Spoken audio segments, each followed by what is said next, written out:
आत्मीय बंधुओं,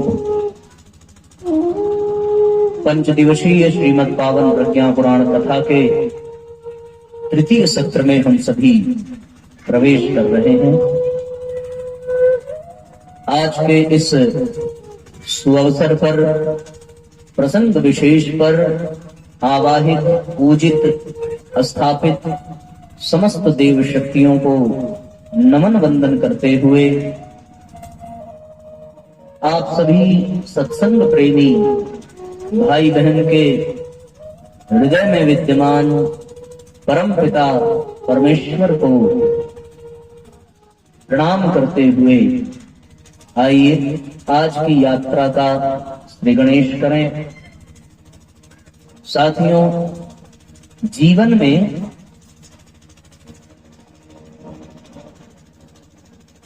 संतों का सानिध्य, सत्संग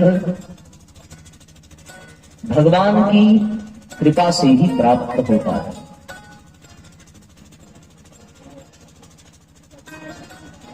जब तक जीवन में सत्संग की प्राप्ति नहीं होती, तब तक जीवन में श्रेष्ठता की संभावना नहीं होती।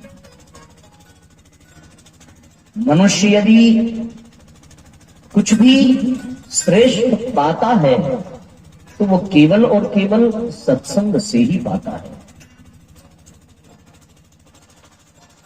यदि उसे अमृत तुल्य दुग्ध की आवश्यकता है तो उसे किसी गाय का सत्संग करना होगा। सत्संग का अर्थ केवल इतना नहीं है कि भगवान का संगीत में भजन हो, नारे लगाए जाएं, जय घोष किया जाए, बल्कि सत्संग उसे कहते हैं जो सत्य का संग करा दे। एक अर्थ तो यह भी है कि सत्य का संग करा दे, और एक अर्थ यह भी है जो उस सत्ता का संग करा दे, उसको सत्संग कहते हैं। वो सत्ता जो सदा विद्यमान है, सर्वत्र विद्यमान है, सर्वदा विद्यमान है, जो हर पल में है, हर क्षण में है और हर कण में है, जिसके कारण यहां पर सर्वत्र गति है, जिसके कारण यहां पर सर्वत्र जीवन है, जिसके कारण यहां पर सर्वत्र परिवर्तन है। उस सत्ता का संग करा देने वाला ही वास्तव में प्रकल्प सत्संग कहलाता है। और वो सत्ता सत्य है, इसमें कोई संशय नहीं है, क्योंकि वास्तव में सत्य वो है जो कभी बदलता न हो, जिसमें कोई परिवर्तन न हो। यदि परिवर्तन हुआ तो फिर वो सत्य सत्य नहीं रह जाएगा, वो सत्य असत्य में परिवर्तित हो जाएगा। सत्य तो प्रारंभ से लेकर के अंत तक उसी सिद्धांत पर टिका रहने वाला है, वही वास्तव में सत्य है। ये शरीर सत्य नहीं है, क्योंकि ये बचपन में जैसा था वैसा उम्र भर या वृद्धावस्था पर्यंत वैसा नहीं है। इसमें परिवर्तन है तो फिर ये शरीर सत्य नहीं है। ये बाल सत्य नहीं है, क्योंकि प्रारंभ में तो ये काले थे पर अब सफेद हो गए। इसमें परिवर्तन हुआ, इसका अर्थ ये है कि ये पूर्ण सत्य नहीं है। इस दुनिया में जो भी चीजें बदल रही हैं वो सत्य नहीं है, पर जो चीजें कभी ना बदलें वो यथावत बनी रहे, जिस पर देश काल परिस्थिति का कोई प्रभाव ना पड़े, वास्तव में केवल और केवल वही सत्य है। उस सत्य का, उस परम सत्य का, जिसे परमात्मा भी कहते हैं, भागवत के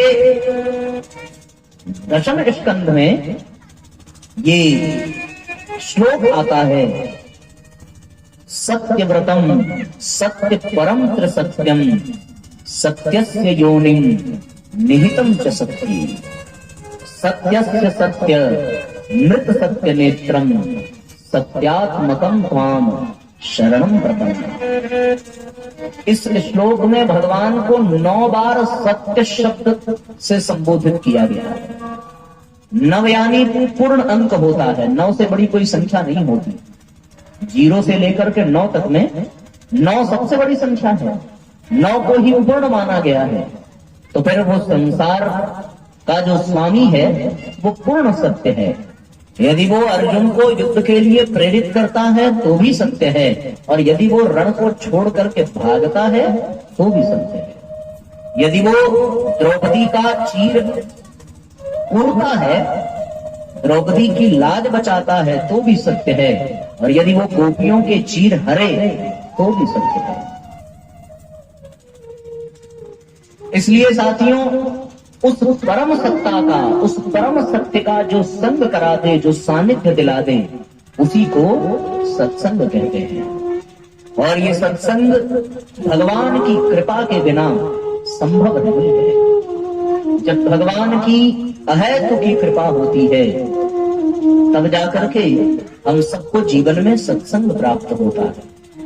तो फिर उस उदाहरण का पुनः स्मरण करें कि यदि वास्तव में अमृत तुल्य दुग्ध चाहिए तो फिर किसी गाय, किसी गौ माता का सत्संग करना पड़ेगा, उनका सानिध्य प्राप्त करना पड़ेगा।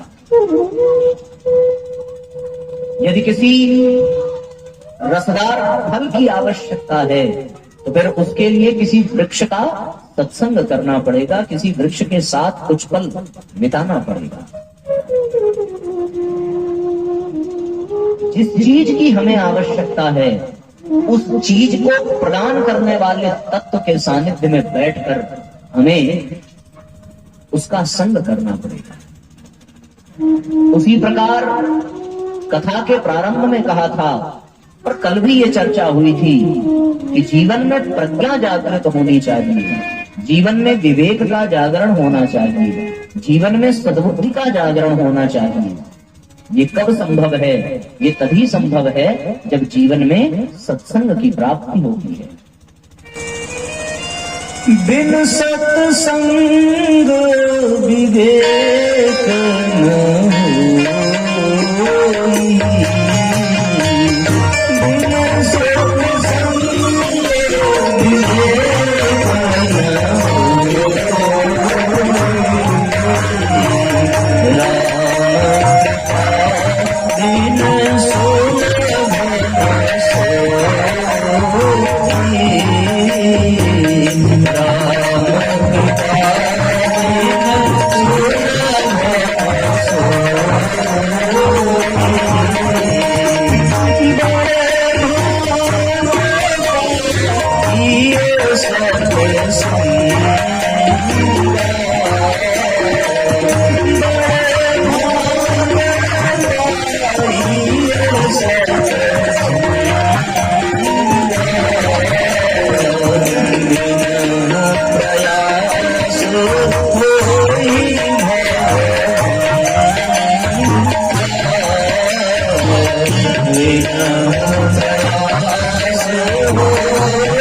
आधी में पुनिया एक घड़ी आधी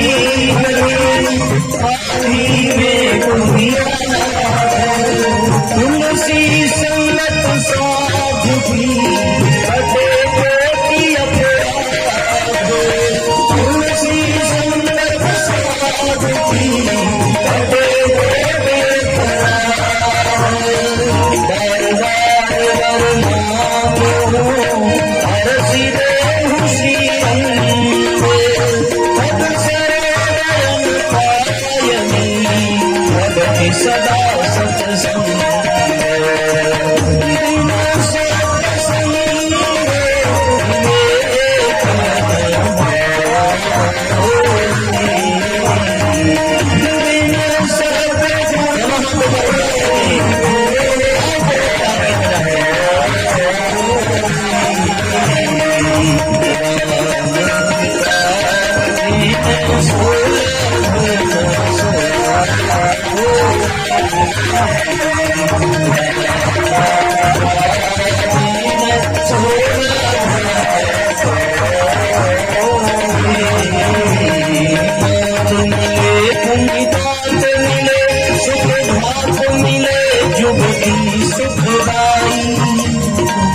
माता मिल जाएगी, पिता मिल जाएगा, भाई मिल जाएगा, जवान स्त्री मिल जाएगी, राज भी मिलेगा, गजबाज भी मिलेगा, सब साज भी मिलेगा और मनवांछित फल भी प्राप्त होगा। मात मिले पुण्यपात मिले सुख भात मिले जुगती सुखदाई, मात मिले पुण्यपात मिले सुख भात मिले जुगती सुखदाई, राज मिले गजबाज मिले सब साज मिले मनवांछित पाई। लोक मिले परलोक मिले सुरलोक मिले वैकुंठ जाई, लोक मिले परलोक मिले सुरलोक मिले वैकुंठ जाई। सुंदर और मिले सबही, सुंदर और मिले सबही, एक संत समागम दुर्लभ भाई, संत समागम दुर्लभ भाई, संत समागम दुर्लभ भाई। प्रथम भगवती संतान कैसे, प्रथम भगवती संतान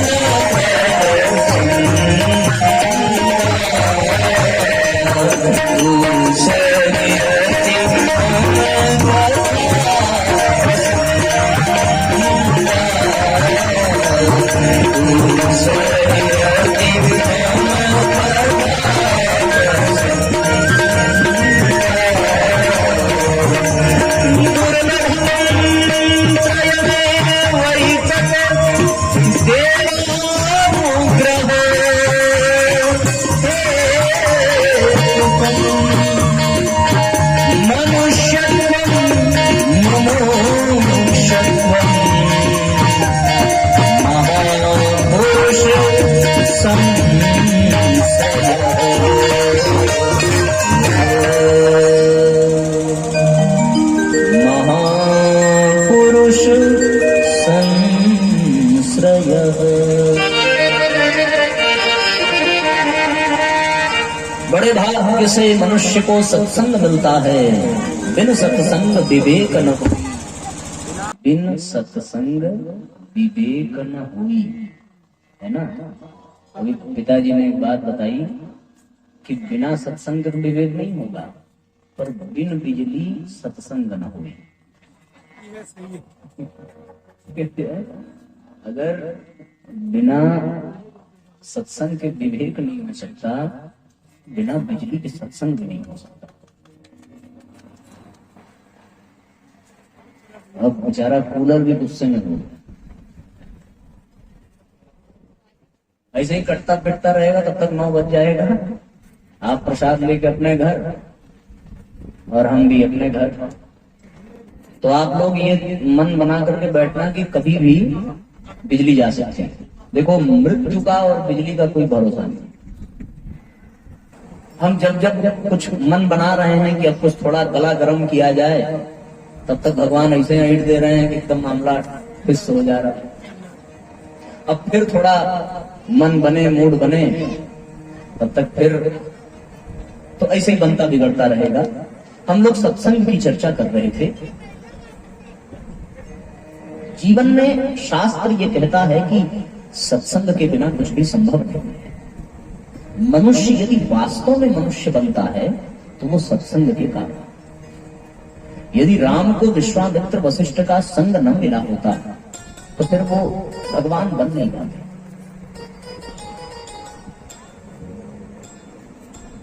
इस बात को यदि कोई श्रद्धा के भाव से देखे तो उसे बड़ा बुरा लगेगा,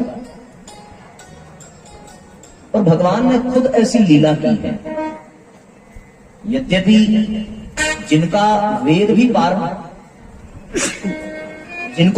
नहीं पार पाता, उन्हें गुरु की या किसी बाहरी ज्ञान की या माध्यम की आवश्यकता नहीं है, फिर भी इस दुनिया में गुरु की परंपरा, गुरु की महिमा बनी रहे, इसलिए भगवान भी गुरु के आश्रम में जाते हैं। गुरु गृह गए पढ़न रघुराई, अल्पकाल विद्या सब पाई।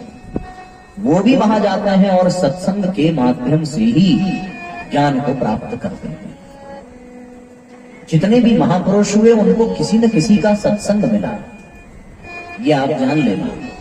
और आज आपको भी सत्संग की प्राप्ति श्रीमद् पावन प्रज्ञा पुराण कथा के माध्यम से हो रही है। कभी कभी सत्संग हमारे सन्मुख हो, फिर भी हम उससे लाभ नहीं ले पाते, अपनी कमियों के कारण, अपने प्रारब्धों के कारण, अपने इस मायाजाल के कारण। एक आदमी जिसकी दोनों आंखें नहीं है, बिल्कुल अंधा है, उससे कोई गलती हुई और राजा ने उसे सजा दे दी कि तुम अंधे हो, इतनी सजा तो तुम्हें अवश्य दी जाएगी कि एक बहुत बड़े हाथे में तुम्हें बंद कर दिया जाएगा। उस हाथे में उस अंधे को बंद कर दिया गया। अब वो बेचारा एक तो अंधा निकले कैसे? बड़ी बड़ी चार दीवारियों के बीच में बंद गेट, उस हाथे का खुला भी है तो भी वो अंधा बेचारा निकलेगा कैसे, जाएगा कैसे? है तो वो अंधा। उधर से एक संत गुजर रहे थे, उनको बड़ी दया आई, बड़ी करुणा आई। संतों का स्वभाव है दूसरों के दुख को देख करके बीज जाना, और फिर संत सहयोग में लग जाते हैं। अब उन्होंने देखा कि एक अंधा व्यक्ति है, अज्ञान के अंधकार के कारण ये इस बंधन से मुक्त नहीं हो पा रहा है। तो फिर संत के भीतर करुणा जगी और संत ने मन बनाया कि इसका सहयोग करना चाहिए। उस अंधे व्यक्ति से पूछा कि भाई यहां कैसे आए?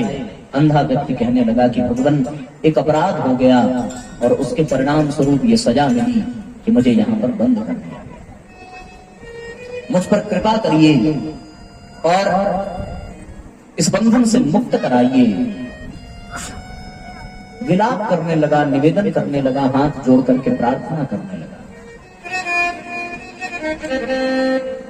उसके विलाप करने पर संत के हृदय में करुणा जगी और संत बड़ी तीव्रता से उसके पास पहुंचे, उसका हाथ पकड़ा और उसका हाथ पकड़ करके उसे धीरे धीरे धीरे धीरे लिवा गए, पर गेट की तरफ नहीं लेके गए। वो उस चार दीवारी की किसी एक दीवार तक उस अंधे को पहुंचा दिया।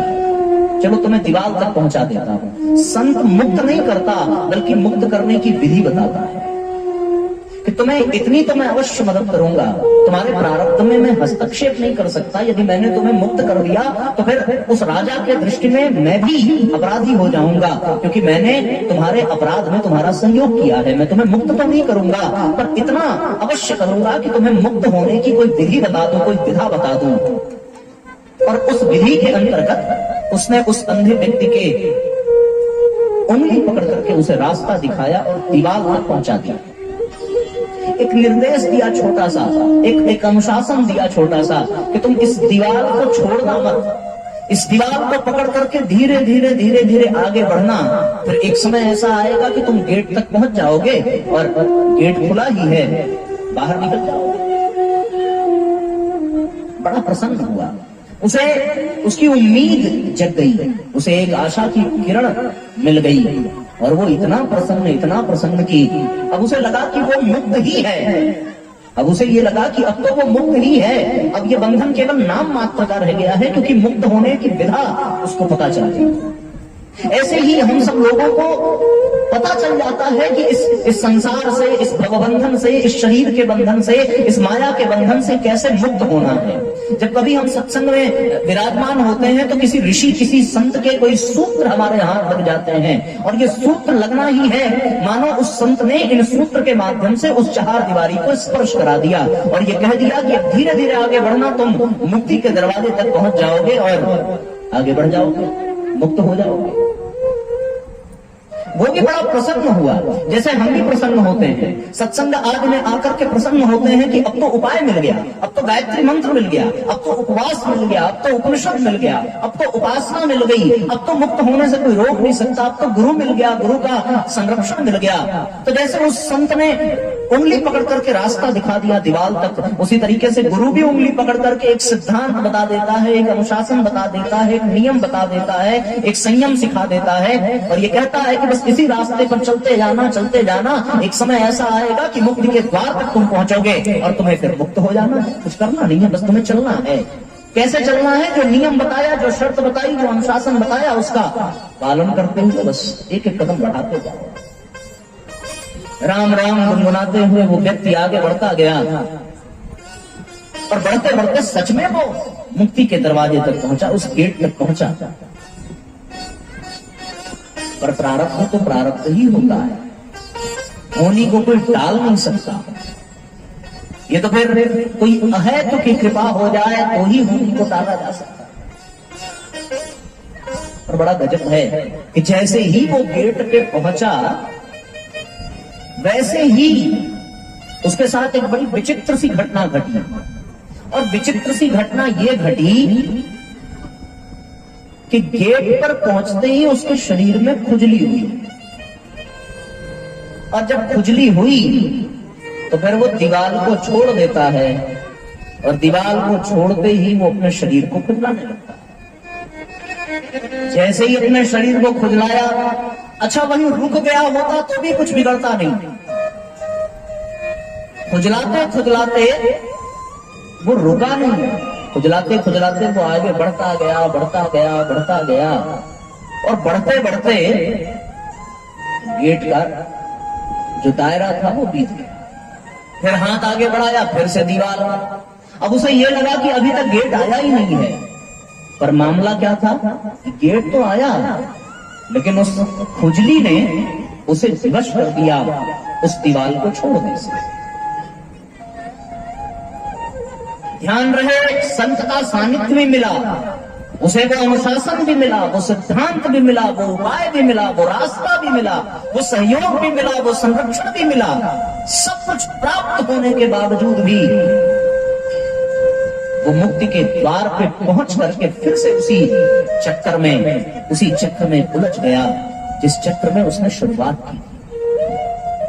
84 लाख योनियों में भटकता भटकता मनुष्य के मोक्ष के द्वार तक मनुष्य योनि में आकर के व्यक्ति इसी तरीके से कोई एक खुजली उसको हो जाती है और वो मोक्ष के दरवाजे को पार कर जाता है, फिर से उसी चक्र में उलझता रहता है। बोल गुरु मंत्र मिल गया, गुरु के विचार मिल गए, गुरु का अनुशासन, सानिध्य, संरक्षण, गुरु का प्राण तक मिल गया। कईयों को तो गुरु का प्राण गुरु जी ने पिलाया और अपने प्राण का एक अंश देकर उस चेतना को बहुत उत्कृष्ट बना दिया। साधना की दृष्टि से वो बहुत ऊपर गया। लेकिन फिर साथियों, उस खुजली का कोई उपाय नहीं है, उस खुजली का कोई उपाय नहीं। वो तो आएगी और उसी समय आएगी जब आप जो है उस दरवाजे पर पहुंचोगे। तो उस अहाते के गेट पे पहुंचने का मतलब है कि मनुष्य जीवन में प्रवेश करना, मतलब ये जो मनुष्य जीवन है साधन धाम मोक्ष कर द्वारा, ये मोक्ष का द्वार है। और यहां आकर के भी यदि कुसंस्कारों की खुजली, यदि कुप्रवृत्तियों की खुजली, यदि गंदी आदतों की खुजली, यदि प्रारब्ध का कोई रोग हमारे शरीर में लगा है, तो फिर इस द्वार तक आने के बाद भी हम उससे बाहर नहीं निकल पाएंगे। हम जैसे ही वो द्वार आएगा खुजलाने लगेंगे, अपनी आदतों में, अपने स्वभाव में, अपने कुसंस्कारों में उलझ करके व्यक्ति गुरु के द्वारा बताए गए अनुशासन को भूल जाता है। इन सत्संगों में जो सूत्र मिला, इस पंडाल से बाहर जाते ही वो सूत्र तिरोहित हो गया मस्तिष्क से, सब कुछ बेकार हो गया। यहाँ इतनी देर बैठना बेकार हो गया, जैसे उस अंधे व्यक्ति का उतनी देर दीवार पकड़ करके चलना बेकार हो गया, उसी तरीके से हमारा ये जीवन बेकार हो जाता है। और उसी यात्रा में हम बार बार घूमते रहते हैं।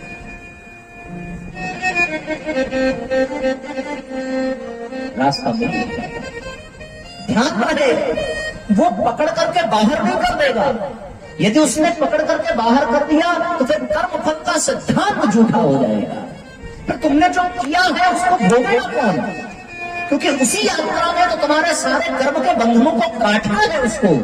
और यदि वो कटेंगे तभी मोक्ष के दरवाजे पर पहुंच करके आप मुक्त हो पाओगे। पर यदि वो ना कटे तो फिर वो क्या करेगा? वो भी तो विवश है। अरे वो कटे भी ना तो भी चलता, लेकिन हम उसके द्वारा बताए गए अनुशासन को याद तो रखते, उसे बिसारते तो नहीं। यदि उस संत ने ये कह दिया कि इस दीवार को मत छोड़ना, तो फिर जीना मरना एक तरफ, पर दीवार छूटनी नहीं चाहिए, क्योंकि गुरु की आज्ञा है। यदि गुरुजी ने ये अनुशासन दे दिया कि 3 माला गायत्री जब आधे घंटे स्वाध्याय, 1 दिन का मौन व्रत, 1 दिन का उपवास, तो फिर मर जाना स्वीकार है, ये छूटना नहीं चाहिए। और यदि ये छूटा तो मोक्ष के द्वार से हम आगे बढ़ जाएंगे। उसी चक्कर में फिर से फंसते चले जाएंगे, फिर से भटकते चले जाएंगे। वो अहाता जो है वो 84 लाख योनियों की परिक्रमा ही है। वो जो गेट है उस 4 दीवारी में लगा हुआ, वो मानव जीवन है, मनुष्य योनि है, क्योंकि यही मनुष्य योनि मोक्ष का दरवाजा है। यहां पहुंच करके भी व्यक्ति भटक जाता है तो प्रवृत्तियों के, कुसंस्कारों के, गंदी आदतों के, गंदे स्वभाव के, पिछले कर्म के, पिछले प्रारब्ध के, उन खुजली के कारण, क्योंकि जैसे ही वो वहां पहुंचेगा कोई ना कोई खुजली उसे होगी, और जैसे ही होगी वो छूटेगा, आगे बढ़ेगा, मामला लग जाएगा। सारा खेल इतना ही, सत्संग का लाभ मिले भी तो कैसे? क्योंकि सत्संग में जो बताया गया हम उसे पालते ही नहीं है, हम उसे अपने जीवन में उतारते ही नहीं है। उसी अंधे व्यक्ति के तरीके से कुछ दिन तो उतारा, एक समय ऐसा आया एक चीज कोई पकड़ लो भैया, कोई एक चीज, किसी एक को ही आश्रय बना लो, पर आपको बनाना पड़ेगा किसी एक चीज को, चाहे वो कुछ भी हो। हम लोग किसी एक चीज को तो पकड़ें। चलो जपते नहीं है, गायत्री नहीं जप सकते, ना जपें, पर स्वाध्याय को तो पकड़ लें, वो तो जीवन में सदैव बना रहे। चलो स्वाध्याय छूट गया तो कोई बात नहीं, पर उपवास तो पकड़ें, वो भी छूट गया तो कोई बात नहीं, चलो मौन तो पकड़ें। कुछ एक सिद्धांत को जीवन मरण का प्रश्न बना करके जीवन पर्यंत निभाना, पर हमसे ये भी नहीं हो पाता। सुना है बिहार में एक स्थान है, वहां पर एक बैजू नाम का व्यक्ति हुआ। कौन नाम का?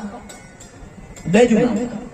एक वहां पर एक शिवलिंग बना था, और किसी ने उससे कह दिया कि इसे रोज प्रणाम करना, ये शिवलिंग जो है ये भगवान शिव का प्रतीक रूप है। अब वो प्रणाम करने लगा। एक दिन उसको भूख लगी, और भूख लगने पर वो भोजन करने गया, और ये कहने लगा कि जब ये शिव जी हैं, जब ये भगवान हैं, तो फिर हमारी अनुपस्थिति में हमारे गायों की देख रेख ये करें।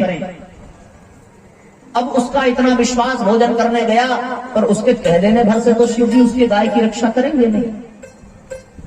लौट भर के आया तो देखा उसकी गायें बछड़ों को दूध पिला रही हैं, गायें अस्वस्थ हो गई हैं, कोई दूर भटक रही हैं, पर वो शिवलिंग ज्यों का त्यों है। अब उसका क्रोध नियंत्रित नहीं हुआ और उसने गोजी उठाई, शिवजी को पीट दिया, वो शिवलिंग जो बना था। और उसी दिन से उसने भैया नियम बना लिया कि वो प्रतिदिन भोजन करने जाने से पहले 2 गोजी लगा के ही जाएगा। नियम बन गया उसका। चलो वो पूजा का नियम तो नहीं बना सका, वो शिव जी की आराधना का नियम तो नहीं बना सका, पर वो शिव जी को पीटने का नियम जरूर बना दिया। एक दिन एक ऐसा समय आया कि जल्दबाजी में वो अपने घर पहुंचा, और जहां गाय चराते हैं वहां से घर भी काफी दूर होता है लोगों का। वो घर पहुंचा, जैसे ही मुंह में निवाला डालने को हुआ, उसे याद आया आज तो हमने उसको मारा ही नहीं। सामने रखे हुए भोजन को, उस निवाले को वो उसी थाली में रख करके यूं ही गोजी उठाई और छोड़ करके निकल पड़ा। वहां पहुंचा और वहां पहुंच करके उस शिवलिंग पर 2 गोजी फिर से मारा, और मारने के बाद तब आकर के भोजन किया। अब ये बात भगवान को इतनी जम गई कि भैया ऐसा अनुशासन तो हमने कहीं देखा नहीं। प्रभु साक्षात प्रकट हो गए, और उसकी इस नियम पालन के कारण, उसके इस अनुशासन के कारण वहां पर बैजनाथ धाम का एक बहुत बड़ा मंदिर बना। भगवान शिव ने कहा तूने ऐसी आराधना की है नियम पूर्वक, मैं तुझसे प्रसन्न हूं। आज के बाद मेरे नाम से पहले तेरा नाम जुड़ेगा। और फिर वो नाम क्या हो गया?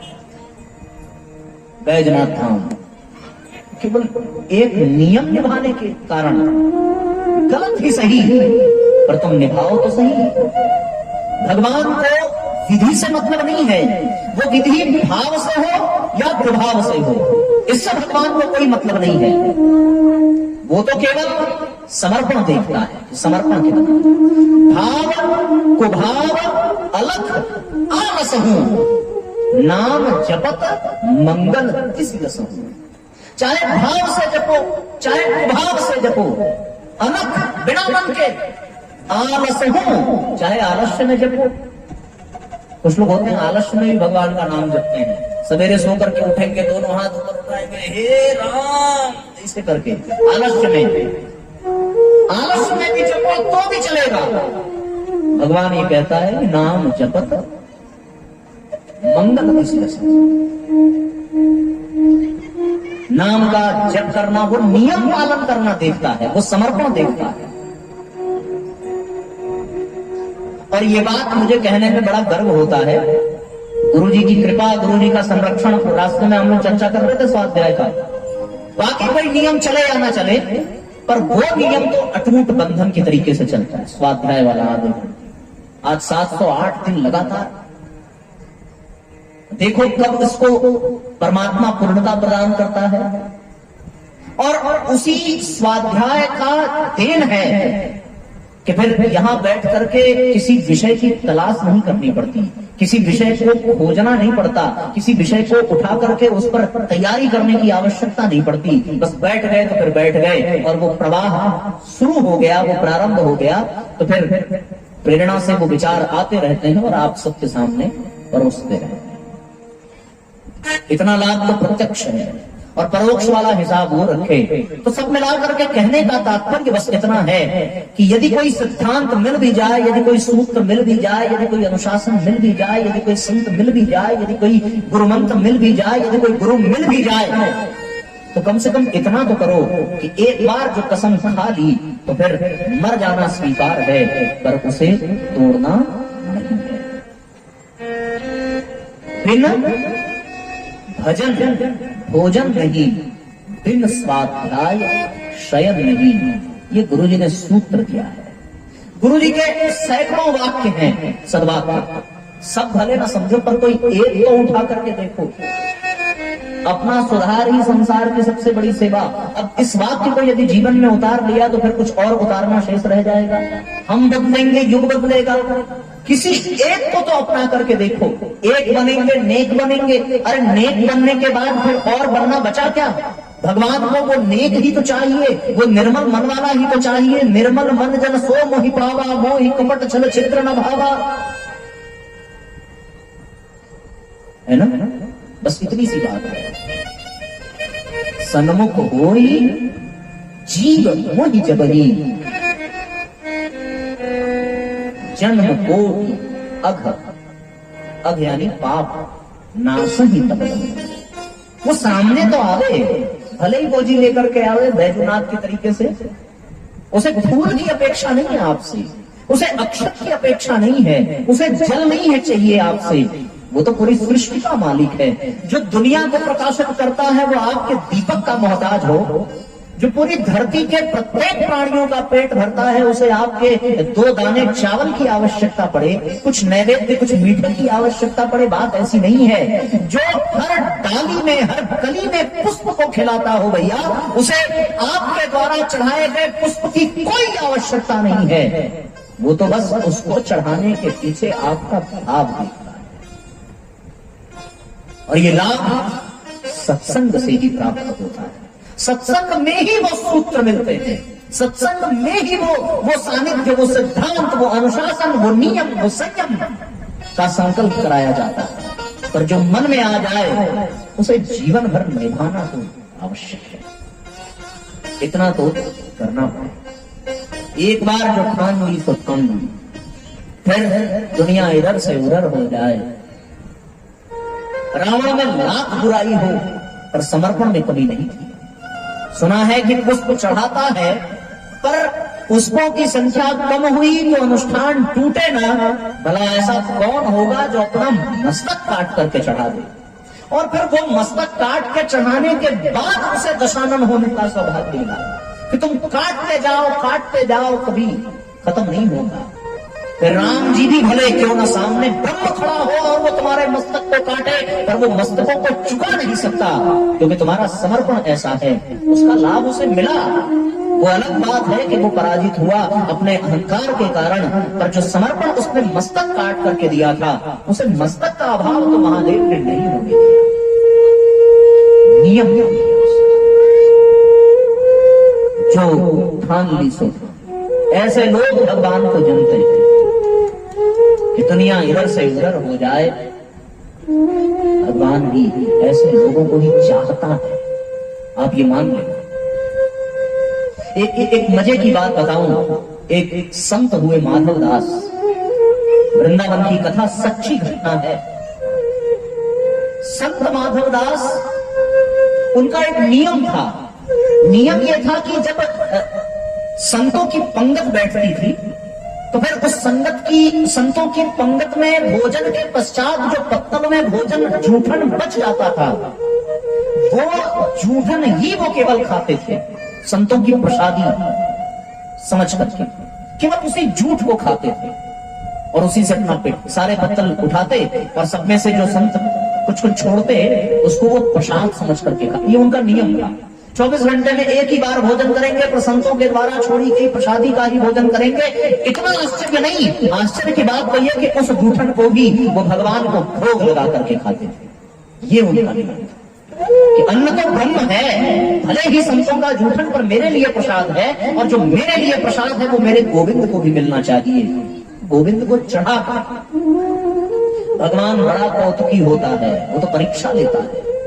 और परीक्षा का क्रम देखो कि एक बार कहां ध्यान था, कहां मस्तिष्क था, कहां चिंतन चल रहा था, कौन से भाव में डूबे थे कि भगवान को चढ़ाने से पूर्व ही संतों का प्रसाद मुख में डाल दिया। और बात यहां तक भी ठीक थी, वो खा जाते तो भी कोई दिक्कत नहीं थी। दिक्कत तब हो गई जब मुख में डालते ही याद आया कि आज तो गोविंद को भोग ही नहीं लगाया। तो अब उन्हें करना क्या चाहिए? उन्हें तो फिर उगल देना चाहिए। पर वो उगलते कैसे? भक्त भी भगवान से कम टेढ़ा नहीं होता। यदि वास्तव में सच्चा हो तो उगल भी नहीं सकते थे। उनके मन में यह भाव आया कि यदि उगल दिया तो किसका अपमान होगा? संतों का अपमान होगा, क्योंकि उनकी प्रसादी है। और यदि निगल लिया तब किसका अपमान होगा? तो फिर गोविंद का अपमान होगा, क्योंकि उन्हें भोग लगाया ही नहीं। आप विश्वास नहीं करोगे, भगवान को तो ऐसे ही भक्त चाहिए जो अपने नियम पर अटल रहे। प्रलय आ जाए पर नियम में कोई विकल्प नहीं होना चाहिए। अरे वो संकल्प कैसा जिसमें विकल्प आ जाए, और यदि विकल्प आ गया तो इसका अर्थ ये है कि तुम्हारे समर्पण में कोई कमी है, तुम्हारे भक्ति में कोई कमी है। आज वो भक्ति कलंकित हो जाएगी यदि संकल्प में विकल्प आया। वो समर्पण नहीं रहेगा, फिर वो मात्र प्रदर्शन रह जाएगा यदि उसमें विकल्प आया। ठान लिया सो ठान लिया, बिना गोविंद को चढ़ाए नहीं खाना है, पर संतों के प्रसाद को उगल करके संतों का अपमान नहीं करना है, नहीं करना। अब कोई रास्ता न सूझे तो हम क्या करें? जिसके नाते ये संकल्प लिया है वो जाने। भक्त नहीं फंसते तो भगवान है। शिवरी नहीं फंसी थी झूठे पैरों में, लेकिन नंगे पांव भगवान को जाना पड़ा था उन पैरों को प्रमाणित करने के लिए। किसी जटायु के पंख कटे हो तो नुकसान जटायु का हुआ हो, बात ऐसी नहीं है। नुकसान तो परमात्मा का हुआ और फिर उसकी भरपाई जटायु को तो राज्य मिला भैया। भगवान की गोद में जिसको मृत्यु मिले, ऐसा सौभाग्य एक पक्षी को मिल रहा है। और क्या? अब वो मुख में प्रसाद लेकर के विलाप करने लगे, आंखों से आंसू गिरने लगे कि उगलता हूं तो गोविंद का, संतों का अपमान, निगलता हूं तो मेरे गोविंद का अपमान। मैं दोनों नहीं कर सकता। संतन को यह शीत प्रसाद लियो मुखदारन जात गिरायो। संतन को यह शीत प्रसाद लियो मुखदारन जात गिरायो। लीलत लाज लगे मन में मोहन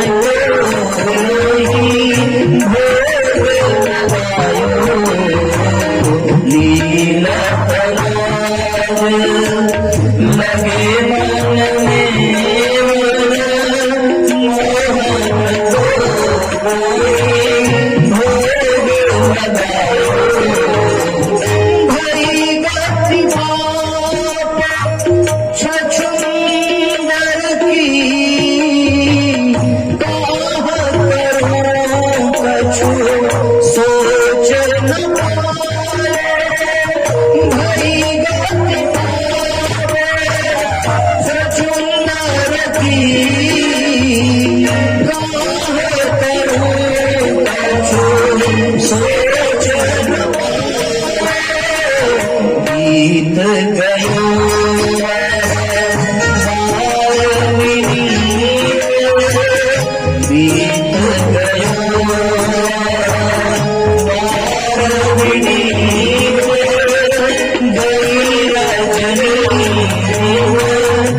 रजनी यानी रात।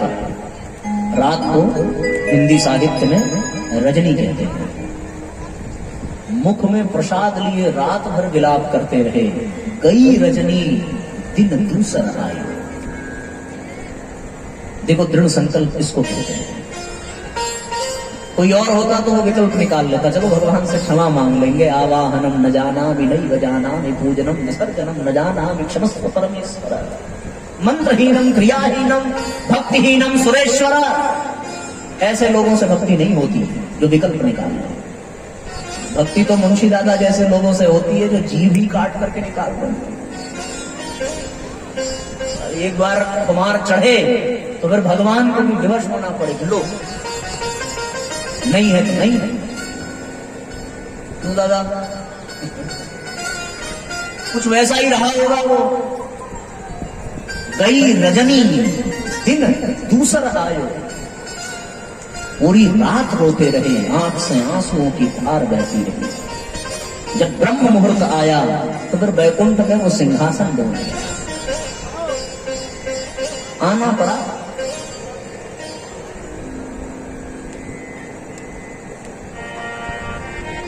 भगवान के भक्तों का किसी से मेरी मंजिल का पता पाया नहीं जाता। जहां मैं हूं फरिश्तों से वहां जाया नहीं जाता। मोहब्बत के लिए कुछ खास दिल मखसूस होते हैं। ये वो नगमा है जो हर साज पर गाया नहीं जाता। भगवान सामने प्रकट हुए, कहने लगे तुम चिंता मत करो, मैं तुम्हें अनुमति देता हूं, प्रसाद ग्रहण करो, मुझे कोई पाप दोष नहीं लगेगा, मैं दोष नहीं मानूंगा, कोई पाप नहीं लगेगा। बोल तो सकते नहीं थे पर जिद तो जिद ना, आपको बिना खिलाए खाऊंगा ही नहीं। अच्छा भगवान भी क्या करते? प्रबल प्रेम के पाले पड़कर प्रभु को नियम बदलते देखा। अपना मान भले टल जाए, भक्त का मान न टलते देखा।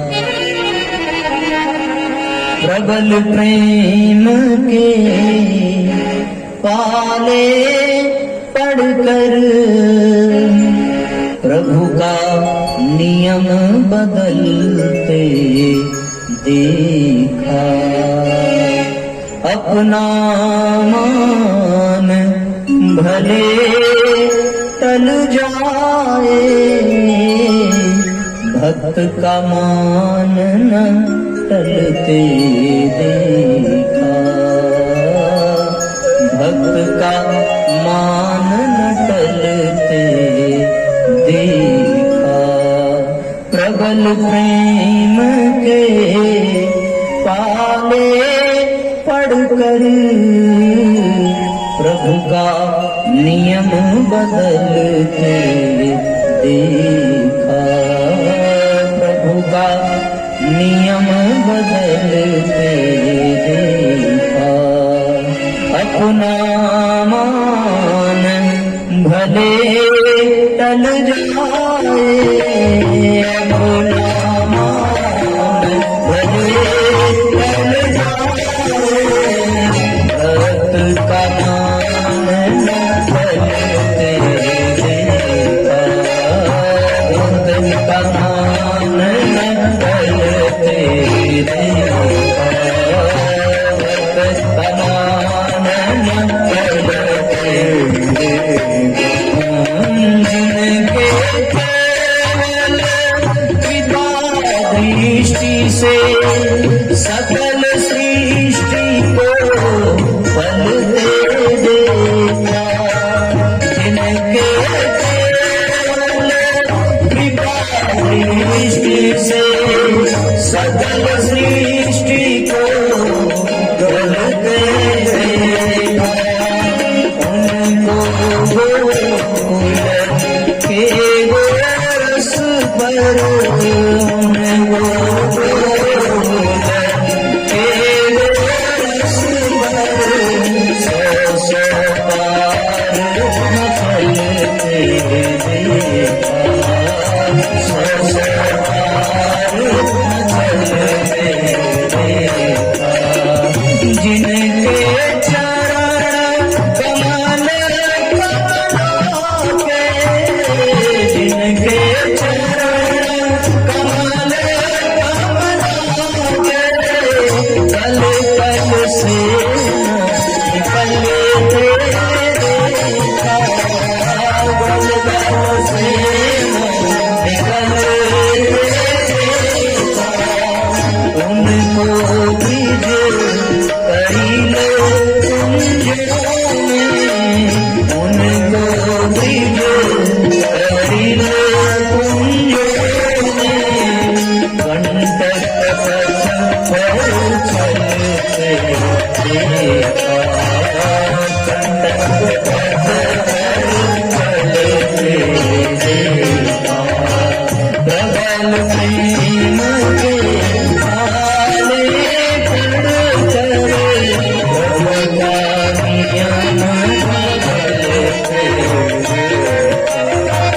जिनका ध्यान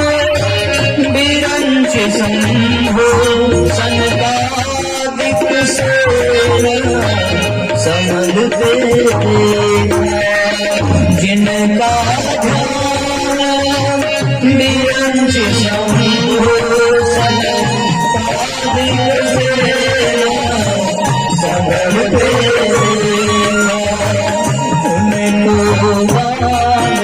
सभा मंडल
आपको पता है भगवान को क्या करना पड़ा?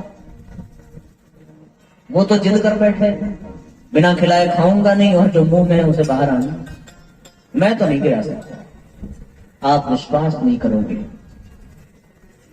कथा ये है, उनके खुले हुए मुख में रखे हुए निवाले को भगवान ने हाथ डाल करके निकाला है और उसे ही मस्तक से लगाकर ग्रहण किया।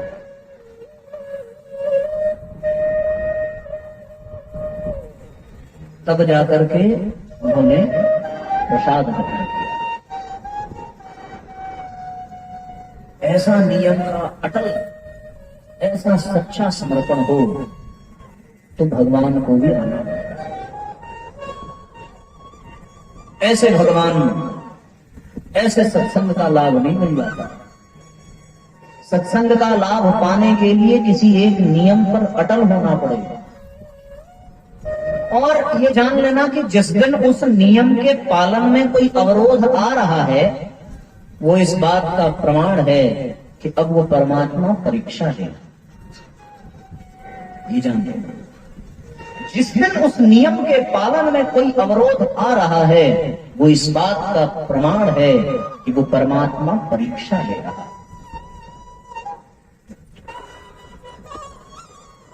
एक और बड़ी अजीब सी बात बताऊं।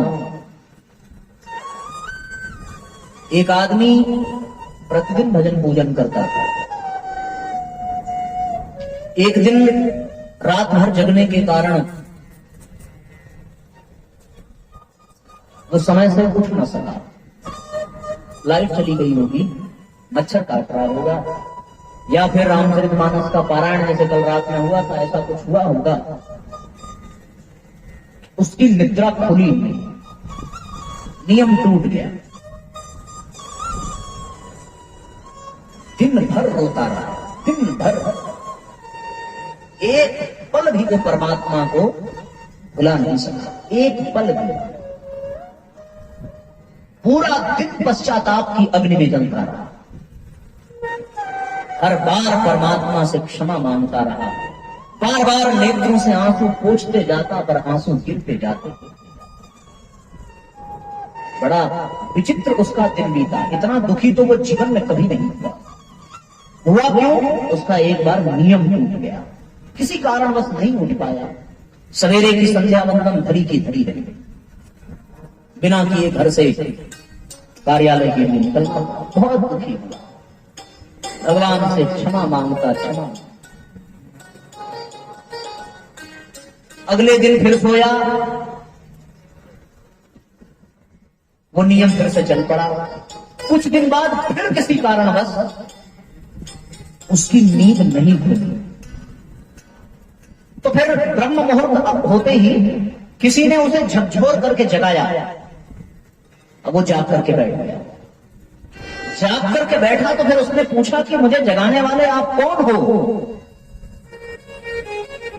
तो जवाब आया कि तुम्हें जगाने वाला मैं शैतान हूं। आश्चर्य हुआ कि परमात्मा की पूजा के लिए कोई शैतान जगावे, ये बात समझ में नहीं आती। तुम राक्षस होकर के, तुम प्रेत होकर के, तुम पिशाच होकर के मुझे जगा रहे हो पूजा करने के लिए, संध्या वंदन करने के लिए। ये उल्टी गंगा कैसे बह रही है? वो जो राक्षस था वो कहने लगा कि मजबूरी है इसलिए जगा रहा हूं। बोले क्या मजबूरी है? बोले मजबूरी ये है कि जिस दिन तुम सवेरे संध्या वंदन कर लेते हो, उस दिन तुम दिन भर परमात्मा को याद नहीं करते, क्योंकि तुम्हें ये लगता है कि तुम्हारा नियम चल रहा है। पर याद है उस दिन तुमने नहीं किया था, तुम्हारा नियम टूट गया था और तुम दिन भर रोते रहे, दिन भर परमात्मा को याद करते रहे। उससे मुझे बड़ी परेशानी हुई, मेरा प्रभाव तुम्हारे ऊपर कम हुआ, क्योंकि उस दिन पूरे समय तुमने परमात्मा की याद में आंसू बहाए। उस दिन मेरा प्रभाव तुम पर कुछ नहीं हुआ। तो फिर आज भी तुम दिन भर उस परमात्मा को याद करके आंसू न बहाओ, इसलिए मैंने उठा दिया कि चलो उठो, पूजा करो और करके भूल जाओ, फिर मेरा प्रभाव है। ना विचित्र बात, नियम टूट जाए तो भी खतरा है, ना टूटे तो भी खतरा। ये इस असमंजस की स्थिति से कौन उबार सकता है? बोले कोई संत का संग ही उबार सकता है, कोई संत का सत्संग ही उबार सकता है। और आज यहाँ पर परम पूज्य गुरुदेव जैसे संत का सानिध्य मिल रहा है, उनके ही विचार आप सब तक पहुंच रहे हैं। पहुंचाने का उपकरण, पहुंचाने का माध्यम कोई भले व्यासपीठ पर आकर के बैठ जाए, पर संरक्षण तो उन्हीं का प्राप्त है, सानिध्य उन्हीं का मिलता है। तो इसलिए नियम टूटे तो फिर सत्संग का लाभ नहीं है। जो यहां आकर के एक बार कसम खा ली, पर भैया वो टूटनी नहीं चाहिए। जो एक बार यहां संकल्प ले लिया वो टूटना नहीं चाहिए। एक और मुझे याद आता है, अपना जो स्वाध्याय चलता है उसमें मिर्जापुर से एक माता जी जुड़ती हैं, नीलम श्रीवास्तव, गायत्री परिवार की हैं। उन्होंने अपने जीवन की एक घटना बताई। एक बार उनकी जेठानी से कुछ कहा सुनी होगी,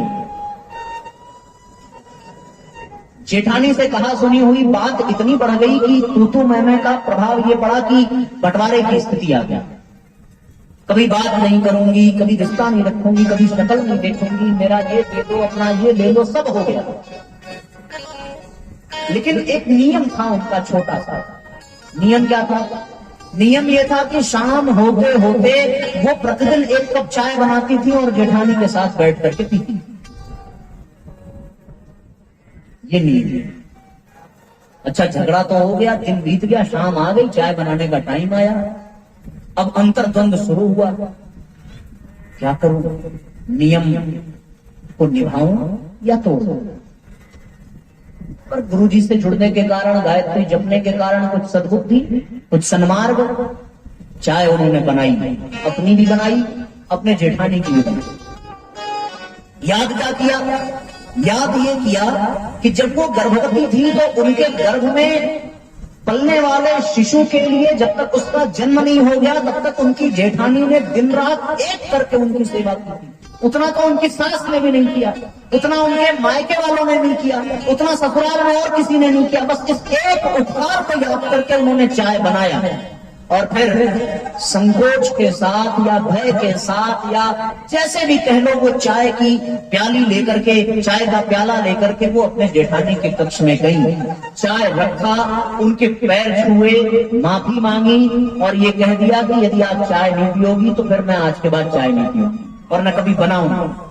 मैं छोटी हूं, मेरे से अगर गलती हुई हो तो भी, ना हुई हो तो भी, ये नियम जो चाय बनाने का है ये मेरा है, इसे मुझे पालन करना है। आपको जीवन भर चाय पिलानी है, आपकी जीवन भर सेवा करनी है, आपसे ऐसे ही प्यार करना है, बस मुझे और कुछ नहीं। एक नियम परिवार को टूटने से बचाता है, एक नियम परिवार को बिखरने से बचा देता है। एक कप चाय। तो इसलिए भैया जो नियम धारण कर लो उसे फिर तोड़ना, क्योंकि टूट गया तो फिर खेल खत्म हो जाएगा, फिर प्रारंभ से यात्रा करनी पड़ेगी। अब वो चाय ना लेके जाती तो क्या वो परिवार फिर कभी जुड़ पाता? उस चाय के प्याले को देख करके अब जेठानी के भी आंखों में आंसू और देवरानी के भी आंखों में आंसू।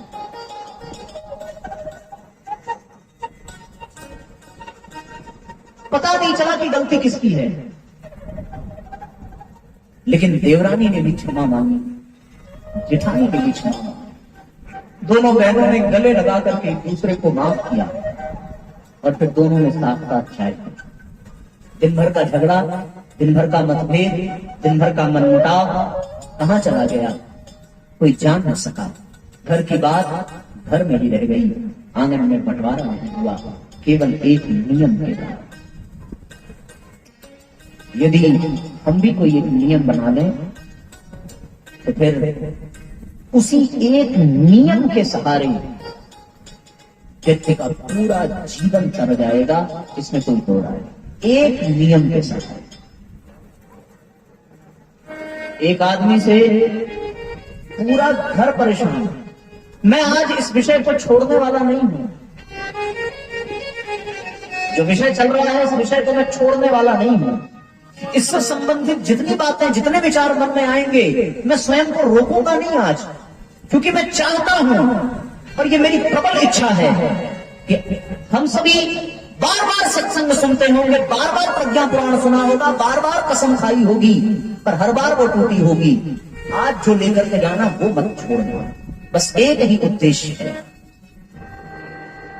इसलिए मुझे समय में मत बांधो, मुझे किसी कथा में, किसी विषय वस्तु में बांधने के लिए मत परेशान करना, क्योंकि यदि मैं बद गया तो नुकसान आपका है। खुद से बद जाऊं तो स्वीकार है, इसे भगवान की कृपा समझना। और यदि खुद से ना बधूं तो फिर व्यासपीठ को किसी विषय से बांध करके अपनी हानि कभी मत करा। तो इसलिए समय का मुझे भय नहीं है, समय बीतेगा ही, बीतने दो। पर जिस विषय पे चर्चा चल रही है उसको अच्छे से अपने हृदय में बिठा लेने की आवश्यकता है। एक व्यक्ति बहुत शराबी, सारी कुछ प्रवृत्तियां उसके भीतर विद्यमान हैं। उसके घर वाले किसी संत के पास ले गए और जाकर के कहा कि भगवान कृपा करिए ये सुधरे। संत मुस्कुराए और कहने लगे कि जरूर सुधर जाएगा, इसे कुछ नियम बताऊंगा। वो व्यक्ति कहने लगा कि गुरुदेव मैं आपका सम्मान बहुत करता हूं, पर मुझसे किसी पूजा पाठ की, किसी उपासना अनुष्ठान की उम्मीद मत करना। मेरे से ये सब नहीं होगा, मुझसे जप नहीं होगा, मुझसे स्वाध्याय नहीं होगा, मैं उपवास कर नहीं सकता और मर जाऊं तब भी मैं उपासना कर नहीं सकता। कोई अनुष्ठान मेरे बस की बात नहीं। गुरुजी मुस्कुराए, कहने लगे कुछ करने की जरूरत नहीं बेटा, कोई एक नियम तो ले ले। बोले क्या? बोले सुबह जब सो करके उठना तो बस 2 बार राम नाम का उच्चारण कर लेना, बस इतना करना। बोले इससे क्या फायदा होगा? संत ने कहा तो शराब पीता है ना? हाँ साहब पीता हूं। तो शराब से कोई फायदा है क्या? नहीं साहब। बोले बिना फायदे के शराब पी सकता है और बिना फायदे के राम का नाम नहीं ले सकता। अरे कोई फायदा नहीं, 2 बार लेने में क्या जाता है। चलो नियम बना। जाने लगा तो संत ने कहा एक बात ध्यान से सुन ले, यदि कोई तुझसे ये कहे कि इस नाम के बदले तुझे क्या चाहिए, तो उत्तर में बस इतना ही कहना कि जो इसके बदले हो वही दे। नियम ले लिया। प्रतिदिन सुबह उठ करके 2 बार ही तो बोलना था राम राम, बोला और बोल करके आगे बढ़ जाता। मृत्यु हुई, यमलोक गया, उसके पोथी खोली गई। पाप ही पाप भरा है, पर एक पुण्य भरा है कि श्रद्धा से सवेरे उठ करके 2 बार राम राम कहता। पूछा यमराज ने, बता इसके बदले में क्या चाहिए। गुरु की बात याद आई, वो नियम को छोड़ना नहीं चाहता था। यमलोक में भी उसे अपना नियम याद है, वो अभी भी सुबह जग करके राम राम कहता है। बदले में क्या चाहिए, गुरु की बात याद आई, बस इतना कहा कि जो इसके बदले बनता हो आप दे दो।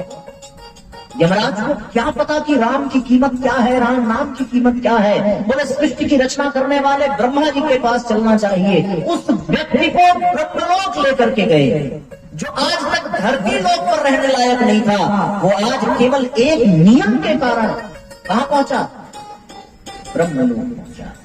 ब्रह्मा के सामने खड़ा है, ब्रह्मा के सामने उपस्थित हुआ। ब्रह्मा ने कहा कि राम के नाम की महिमा मैं नहीं बता सकता, सुना है कि समाधि में भी राम के नाम का उच्चारण करने वाले भगवान शिव हैं, कैलाश चलते हैं। सब कैलाश पहुंचे हैं, कैलाश पहुंचे। आज उसने देवाधिदेव महादेव का साक्षात्कार किया है, केवल एक नियम निभाने के कारण। भगवान शिव से भी पूछा, राम के नाम का लाभ क्या है। शिव मुस्कुराए, कहने लगे लाभ तो नहीं पता, पर आनंद बहुत आता है, बस इसीलिए जपता हूं। प्रभु की छवि सामने आ जाती है। अरे आलू का नाम लोगे तो आलू दिखेगा ना, टमाटर का नाम लिया तो फिर नींबू का दर्शन नहीं होगा। टमाटर का नाम लेते ही मस्तिष्क में, ध्यान में टमाटर ही आएगा। तो राम का नाम लेते ही यदि चित्त में राम का स्वरूप उभर जाए तो इससे बड़ा आनंद और क्या हो सकता है। भगवान शिव ने कहा कि मैं नाम तो लेता हूं, पर केवल उस आनंद के लिए। अब इसका लाभ क्या है ये हमसे मत पूछो। अब क्या करें, कैसे इस समस्या का समाधान हो। बोले जिसका नाम है उसी के पास चलते हैं। दादा एक नियम, केवल 2 बार राम राम कहने के कारण आज वो व्यक्ति साकेत धाम में राम के साथ। राम से ही पूछा आपके नाम लेने का क्या लाभ है। भगवान ने कहा ये तो नाम लेने वाले जाने, मैंने तो कभी राम का नाम लिया नहीं। पर एक काम कर, अब तू आ गया है तो यही ठहर जा। इससे बड़ा लाभ और क्या होगा कि जीवन भर पाप करने वाला, श्रद्धा पूर्वक 2 बार नियम से नाम लेने वाला, वो आज साकेत धाम का निवासी हो गया। उसे राम का साकेत प्राप्त हो गया। कैसे? एक नियम है, एक नियम। आप तो एक नियम ले दो, बस एक, और वो जीवन भर उसी पर चलो। एक नियम ही जीवन को बदल देने के लिए पर्याप्त है। मत पढ़ो गुरुदेव की 3200 पुस्तकें, मत सुनो प्रज्ञा पुराण, मत जाओ किसी सत्संग में। एक बात जो पल्ले पड़ जाए उसे गांठ बांध करके रखो, गठरी बांध लो। पहले की सुना है गांव की महिलाएं जब आपस में झगड़ा होता था तो गांठ बांधने वाली परंपरा थी। किसी एक बात को गांठ बांध लेना, फिर उसको याद करके अपनी साड़ी के पल्लू में ही 2 गांठें लगाना, और जब जब उस गांठ पर नजर जावे तब तक उस बात को याद करना कि उसके यहां तो पानी भी नहीं पीऊंगी चाहे जो हो जाए। गांठ बांध लिया। तो ऐसे ही किसी एक नियम को गांठ बांध लेने में ही जीव का कल्याण है उस व्यक्ति के लिए। या कुछ नहीं प्राप्त कर सकते। मैं फिर से अपने बात पर आ जाऊं कि आप भले सत्संग में आओ, भले प्रज्ञा पुराण में आओ, कुछ भी कर लो, कहीं भी जाओ, पर इतना तो करना भैया कि जो नियम ले लेना उस नियम को जीवन भर लेना। क्या पता कौन सा नियम कब परमात्मा को रास आ जाए, है ना।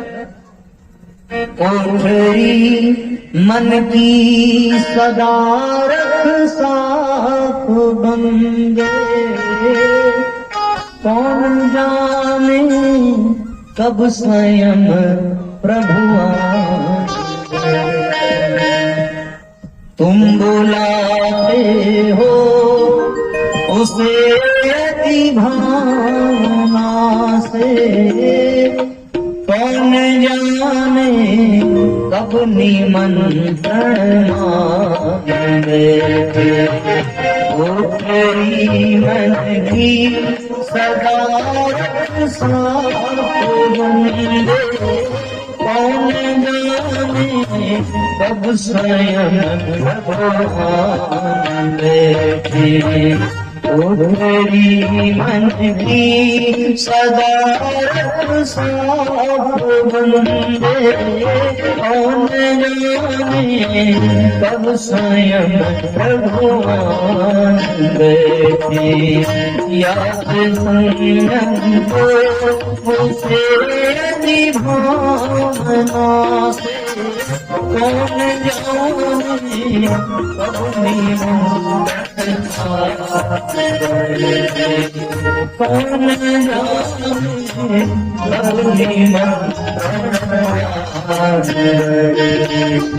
दर्द यदि उभरे कभी मन में तुम्हारे, खर्च मत करना बिना सोचे विचारे। दर्द यदि उभरे कभी मन में तुम्हारे, खर्च मत करना बिना सोचे विचारे। दर्द से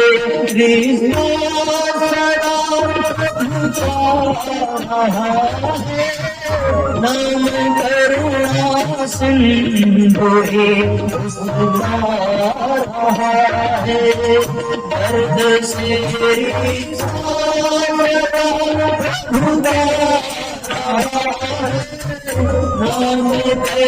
करुणा सिंधु रहा। एक भी आंसू नजर बंदे, कौन जाने कब समंदर बैठे। एक भी आंसू नजर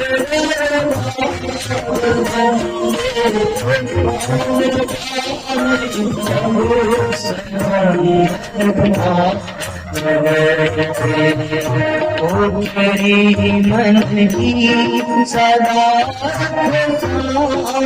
बंदे, कौन जाने कब स्वयं भगवान बैठे। एक साथ तालियां बजाते हुए न जाने कौन से नियम पर वो रीत जाए, न जाने कौन से संयम पर वो रीत जाए।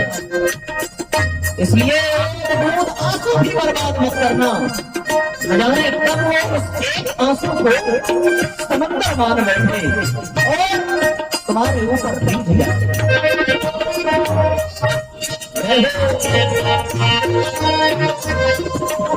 विश्वास रखो, अहिंसा का उद्धार किया है तो हमारा भी करेंगे, किसको तारा है हमें भी मारेंगे, सब पर कृपा होगी।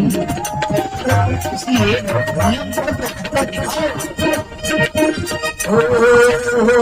चाह हो तो जन जाती गगन में, चाह से दामन बदन में। चाह हो गगन जाती गगन में, चाह से दामन बदन में। चाह पूरी हो यही सब मांगते हैं, किंतु उसका मन पहचानते हैं, चाह पूरी हो यही सब मांगते हैं।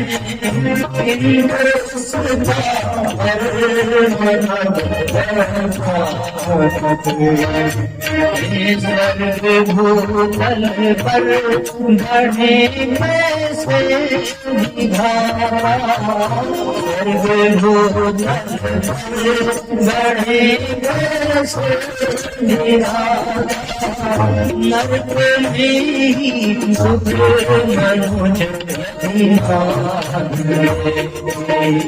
नरक में ही सुख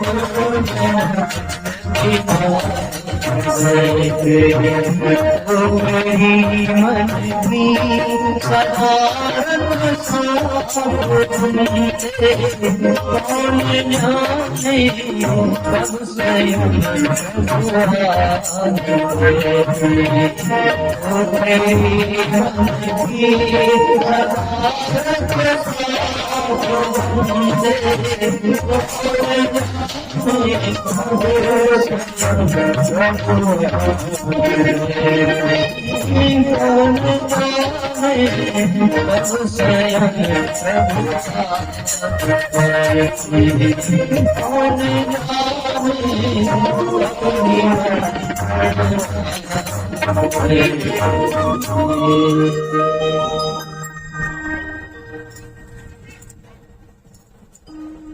भगवान का कब क्या बीच जाए, कैसे बीच जाए, कब क्या बात कर जाए, कोई जानता नहीं। इसलिए साथियों, किसी भी सत्संग का, किसी भी उपासना का, किसी भी अनुष्ठान का लाभ तब है जब किसी एक नियम को जीवन पर्यंत निभाया जाए। और मैं फिर से याद दिला दूं कि जब उस नियम के पालन में अवरोध आवे तो ये जान लेना कि परमात्मा परीक्षा ले रहा है, और यदि उस परीक्षा में उत्तीर्ण हुए तो फिर उद्धार से कोई वंचित रहा नहीं। हम कैसे रहे? बात पल्ले पड़ी, समझ में आ गई सबको बात? मैं सच में सोच करके तो ये आया था कि प्रज्ञा पुराण कल जहां पर विराम दिया था वहीं से आज प्रारंभ करेंगे, पर आने के बाद बिजली ने जो नृत्य दिखाया कि पूरा विषय ही बदल गया। अब उस गंभीर और उस कठिन विषय को यदि मैं यहाँ लेता तो फिर आज आप यहाँ एक पल नहीं बैठते, पक्की बात। इसलिए कुछ ऐसे साधारण विषय को लेकर के चलना पड़ा जो जिसमें आपको रस मिले, जिसमें आपको कभी कभी अपने अपने आदत को छोड़ना पड़ता है, उस स्तर को छोड़ करके कभी कभी सामान्य स्तर पर भी आना पड़ता है। वरना सोचा तो ये था कि आज आत्मज्ञान की चर्चा करेंगे, क्योंकि कल तो प्रश्न यही पूछा था ना अष्टावक्र जी ने कि जीवन में मनुष्य के दुख क्यों आता है, और महर्षि विप्लाद ने उसका उत्तर देना प्रारंभ किया था। तब तक आप लोग विदा हो गए थे। आज वहीं से प्रारंभ करना था, पर समय और परिस्थिति को देखते हुए स्वतः ये विषय प्रस्फुटित हुआ। पर मैं समझता हूं कि वो ये भी बहुत बहुत ही सार्थक और बहुत ही उपयोगी सूत्र मिला होगा आपको। अब आपके ऊपर है, किसी भी एक सूत्र को अपनाइए और जीवन भर उसका पालन करिए।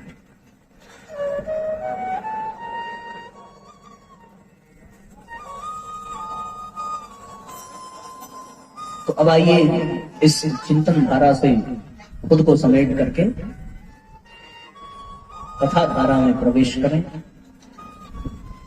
कथा चल रही थी नैमिषारण्य में, ऋषियों के मध्य अष्टावक्र जी प्रश्न करता है और उत्तर देने वाले आज महर्षि पिपलाद, महाप्राज्ञ पिपलाद व्यासपीठ पर विराजमान है। प्रश्न पूछा है कि हे देव, मनुष्य के जीवन में दुख का क्या कारण है? सारी उपलब्धियां होने के बावजूद भी, और क्या क्या उपलब्धियां हैं इसकी चर्चा हम लोगों ने कल संक्षिप्त तरीके से की थी। जो हमारे मन मस्तिष्क में आया वो हमने आपको सुनाया। फिर दुख का कारण क्या है, इस बात को, इस प्रश्न को सुनते ही उन्होंने बड़ी सराहना की थी। कि आपने लोक कल्याण की दृष्टि से जो प्रश्न पूछा है ये बहुत ही उत्तम है। दुख का क्या कारण है? यहां भी ऐसे कोई बैठे हैं जो दुखी हों? ऐसा है क्या? अच्छा, जो दुखी हो वो जरा हाथ ऊपर करें, जिनके जीवन में कष्ट हो। अरे दादी, आपको दुख है?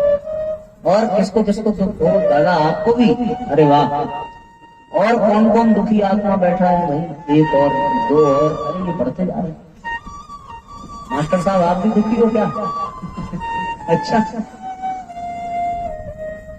सब दुखी? इधर सब लोग सुखी हो? आप सुखी हो या दुखी हो? बताना। हाँ, आपकी हंसी देख करके तो लगता है कि आपसे ज्यादा कोई सुखी नहीं है, क्योंकि साधारण लोग हंसेंगे तो 2-4 दांत ही दिखेगा, यहाँ तो 32 के 32 दिख रहे हैं। ऐसी प्रसन्नता भगवान करे जीवन में सबको, तो दुख नहीं है, भगवान न करे हो। एक बार जरा ईमानदारी से हाथ उठाना, मेरे को जानना है कि यहाँ बड़ेरी में कौन कौन से दुखेड़ी बैठे हैं। बताओ भाई, कौन कौन दुखी है? हाथ ऊपर करो। देखो, 1 2 3 4 आधे तो यहां तक लेकर के न जाओ सरकार, उठाई लो। ये कुछ लोग लेके गए पर यहीं से वापस कर लिया है।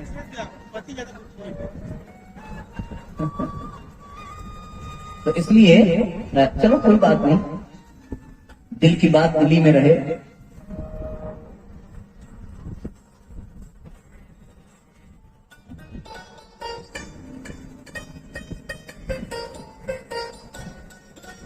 हर सास को पड़ोसी वाली बहू ज्यादा पसंद आती है ना? और हर बहू को पड़ोस की जो सास है वही लक्ष्मी नजर आती है। किसी भी स्त्री को अपना पति कभी लायक नहीं लगा, और किसी भी पति को अपनी पत्नी सुंदर कभी नहीं लगी। दुख का किसके जीवन में अस्तित्व नहीं है?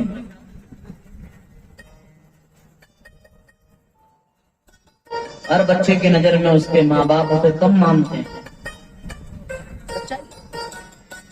और हर माँ बाप के नजर में उनका बेटा ही नालायक है, और दूसरे का बहुत बढ़िया। तो फिर कैसे कहा जाए कि कौन सुखी है? सब तो दुखी दुख सर्वत्र भरा है। अरे दुख तो पूछो, आदमी नया मोबाइल लेकर के आवे और 2 दिन बाद उसे अपने दोस्त के हाथ में उससे बढ़िया वाला मोबाइल मिल जाए, दिख जाए, बस उसके दुख का कोई पारावार नहीं। किसी की शादी हो जाए और 1 ही महीने बाद उसके मित्र को उससे भी सुंदर स्त्री मिल जाए, बस। दूसरों के सुख से जो दुख उत्पन्न होता है उसका कोई इलाज नहीं। दूसरों के सुख से जो ईर्ष्या उत्पन्न होती है, वो बाजार से साड़ी खरीद करके ले आई, पति से लड़ के झगड़ के, न जाने कौन कौन से ताने दे करके किसी तरीके से बेचारी खरीद के ले आई, और खरीद करके लाना उसका दूभर हो गया जब पड़ोसन को उसने और भी अच्छी साड़ी में देखा। अब इस दुख का तो इलाज किसी भी संत के पास नहीं। यहां तो फिर मैं समझता हूं गुरु जी की लेखनी भी जवाब दे दे। दूसरों के सुख से जो दुख उत्पन्न होता है उसका इलाज इस संसार में, इस धरती पर नहीं है।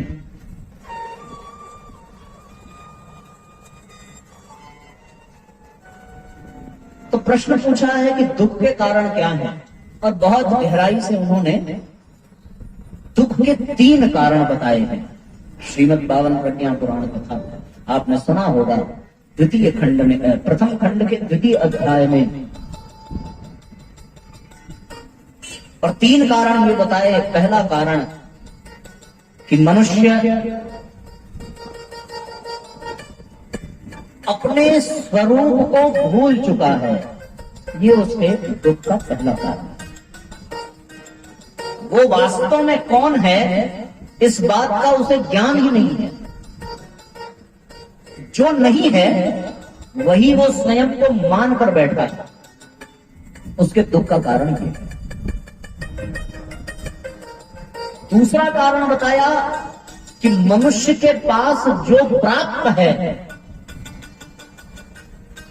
उस प्राप्त उपलब्धियों का वो सदुपयोग नहीं कर रहा है, उसके दुरुपयोग के कारण वो दुखी है। और तीसरा कारण बताया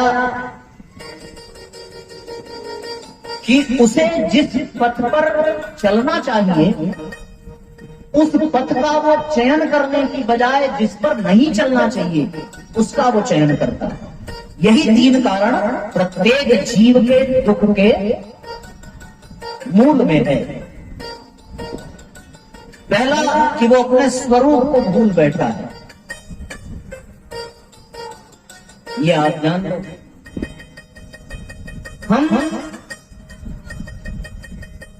कौन हैं इस प्रश्न को अपने आप से करिए, तो फिर बदले में उत्तर क्या मिलेगा? विचार करने की बात है। यदि आपसे कोई पूछे कि आप कौन हैं, तो फिर आपका जवाब क्या होगा?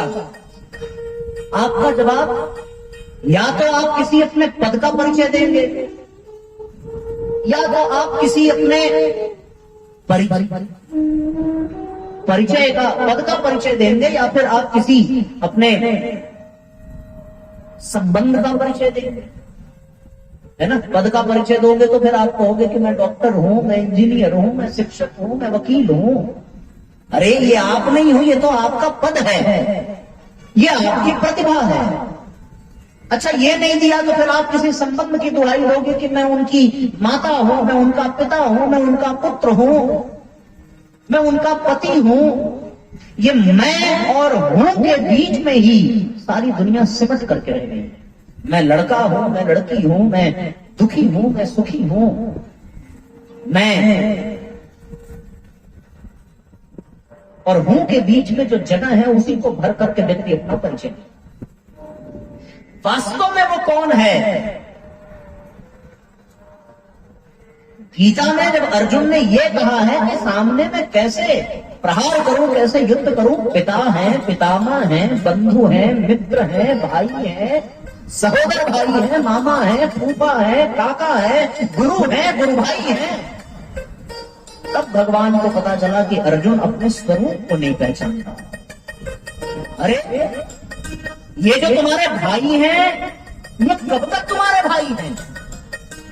किसने कह दिया कि ये तुम्हारे भाई हैं? और तुम्हारे मर जाने के बाद क्या ये भाई रहेंगे, या इनके मर जाने के बाद तुम इनके भाई रहोगे? व्यक्ति अपने आप को पहचान नहीं पा रहा है, यही उसके दुख का कारण है। वो माँ बाप दुखी हैं जिन्होंने जन्म देने वाले जीवात्मा को अपना पुत्र मान लिया है। वास्तविकता क्या है? ज्ञान क्या कहता है? सिद्धांत क्या कहता है? सृष्टि का नियम क्या कहता है? सृष्टि का नियम यह कहता है कि उसके कर्म का कोई परिपाक रह गया था, आपके ऊपर भी कर्ज था, आपसे कर्म का हिसाब चुकाने के लिए वो आपके घर वो जीवात्मा पुत्र बन करके आई है। जिस दिन आपसे उसका हिसाब बराबर हुआ उसी दिन या तो आप उसे छोड़ करके चले जाओगे या फिर वो आपको छोड़ करके चला जाएगा। पर दुख का कारण क्या है? दुख का कारण यही है कि हमने उसे अपना पुत्र मान लिया, पुत्र के मोह में पड़ गए। पुत्र कौन है? पुत्र क्या है? और फिर उस पुत्र का भी दुख ये है कि उसके ये माँ बाप हैं। ज्ञान की दृष्टि से देखो, मैं संबंध विक्षेप करने के ध्येय से ये बात नहीं बता रहा, पर मैं आपको आपके स्वरूप का पहचान करा रहा हूं। जो परम पूज्य गुरुदेव ने विचार दिए हैं, किस आधार पर तुमने पुत्र कहा? चलो व्यवहारिक दृष्टि से तुमने जन्म लिया है तो वो आपका पुत्र है, पर इस बात की क्या गारंटी है कि वो आपका पुत्र है? संभव है पिछले जन्म में वो आपका बाप भी रहा, या आने वाले जन्म में वो आपका बाप बन जाए। कैसे कहेंगे कि वो पुत्र है? दुख का कारण ही यही है कि उसे आपने अपना पुत्र मान लिया। मानना क्या था? मानना था कि ये आपका नहीं है, ये भगवान का है। मानना क्या था? ये आपका नहीं है, ये भगवान के द्वारा भेजा गया है। अब इसके प्रति हमें माँ का उत्तरदायित्व निभाना है, तो फिर इसके लिए मैं माँ हूं, पर वास्तव में मैं केवल माँ ही हूं, ऐसी बात नहीं है। अब वो स्त्री दुखी है जो खुद को केवल माँ मानती है, वो स्त्री दुखी है जो खुद को केवल स्त्री मानती है, केवल पत्नी मानती है। वही स्त्री दुखी है जो खुद को केवल बहू मानती है, वही स्त्री दुखी है जो खुद को केवल सास मानती है। पर सच्चाई ये है कि वो स्त्री न सास है, न बहू है, न माता है, न वो पत्नी है, न पुत्री है। वो नहीं है, ये उसका परिचय नहीं है। फिर वो कौन है? कौन है ये जान ले, उसका दुख समाप्त हो जाएगा। अरे वो दुखी है इसलिए क्योंकि वो माता मान रही है। अगर वो पल भर के लिए ये मान ले कि मैं इसकी मां नहीं हूं और ये बात उसके दिल में बैठ जाए, तो फिर उसके दुख का कोई कारण रह जाएगा? वो अपने स्वरूप को नहीं पहचान पा रही है। और यही हाल किसी पुरुष का भी है। वो दुखी इसलिए है कि वो किसी का पुत्र है, वो किसी का पिता है, वो किसी का भाई है। वो कौन है? यहां कोई किसी का सगा नहीं है, ये सच्चाई है, इसमें कोई दो राय। हो सकता है ये बात कड़वी लगे, ये बात पलने न पड़े, पर यदि प्रश्न ये है कि दुख क्यों है, तो उस दुख का पहला उत्तर है कि हमने अपने आप को वो मान लिया जो हम नहीं हैं, और वास्तव में जो हम हैं वो हम मान ही नहीं रहे, उसे हम विश्वास नहीं दिला पा रहे। और यही दुख का कारण है। एक और दुख का कारण है, ये तो संबंध की बात हो गई। हम खुद को एक शरीर मानकर बैठे हैं। हमारा सारा दुख हमारे शरीर के कारण है। अच्छा, ये शरीर हट जाए तो कोई दुख रहेगा क्या? बताओ, क्या मरने के बाद किसी को कोई दुख होता है? क्या मरने के बाद आपने किसी को रोते हुए सुना होगा, देखा होगा? हो सकता है किसी कहानी में सुना हो, पर वास्तव में मरने के बाद कौन दुखी होता है? सारे दुख का संबंध केवल और केवल इस शरीर से और इस शरीर में जुड़े हुए इंद्रियों से और इस इंद्रियों का स्वामित्व करने वाले मन से ही है। इसके अतिरिक्त और कहीं दुख नहीं है। दुख की पहुंच केवल आपके शरीर तक है। चोट लग जाए, और मैं तो सत्य कहूंगा कि दुख का संबंध शरीर से भी नहीं है। क्यों? दुख का संबंध शरीर से है। अगर शरीर को चोट लगी तो दर्द हुआ, पक्की बात। लेकिन अगर दुख का संबंध शरीर से था तो फिर बेहोशी का इंजेक्शन देने पर दर्द कहां चला गया? फिर वो शरीर में दर्द रह गया क्या? अब वो शरीर में दर्द नहीं है, तो फिर दर्द का संबंध किससे हुआ? शरीर से भी नहीं हुआ। बुद्धि, अगर बुद्धि से दर्द का संबंध है, दुख का संबंध है, कष्ट का संबंध है, तो फिर आप विचार करके बताओ, जिसके पास बुद्धि नहीं है, जिसके पास, जो पागल है, जिसे उचित अनुचित का भेद नहीं पता है, जो अपने ही द्वारा त्यागे गए मल मूत्र का लेपन अपने शरीर में करता है, उसे क्या दुख का आभास होता होगा? कभी होगा? कभी नहीं होगा, क्योंकि दुख का संबंध बुद्धि से भी नहीं है। दुख का संबंध इंद्रियों से भी नहीं है, क्योंकि यदि इंद्रियों से दुख का संबंध होता तो फिर एनेस्थीसिया देने पर इंद्रियां ही शून्य होती हैं, बेहोशी का इंजेक्शन देने पर वो इंद्री ही शून्य हो जाएगी। अब उस इंद्री में चेतना नहीं है, तो फिर दुख का संबंध इंद्रियों से भी नहीं है। दुख का संबंध केवल और केवल आपके मन से। मन में ही दुख का, मन में ही सुख का अनुभव होता है।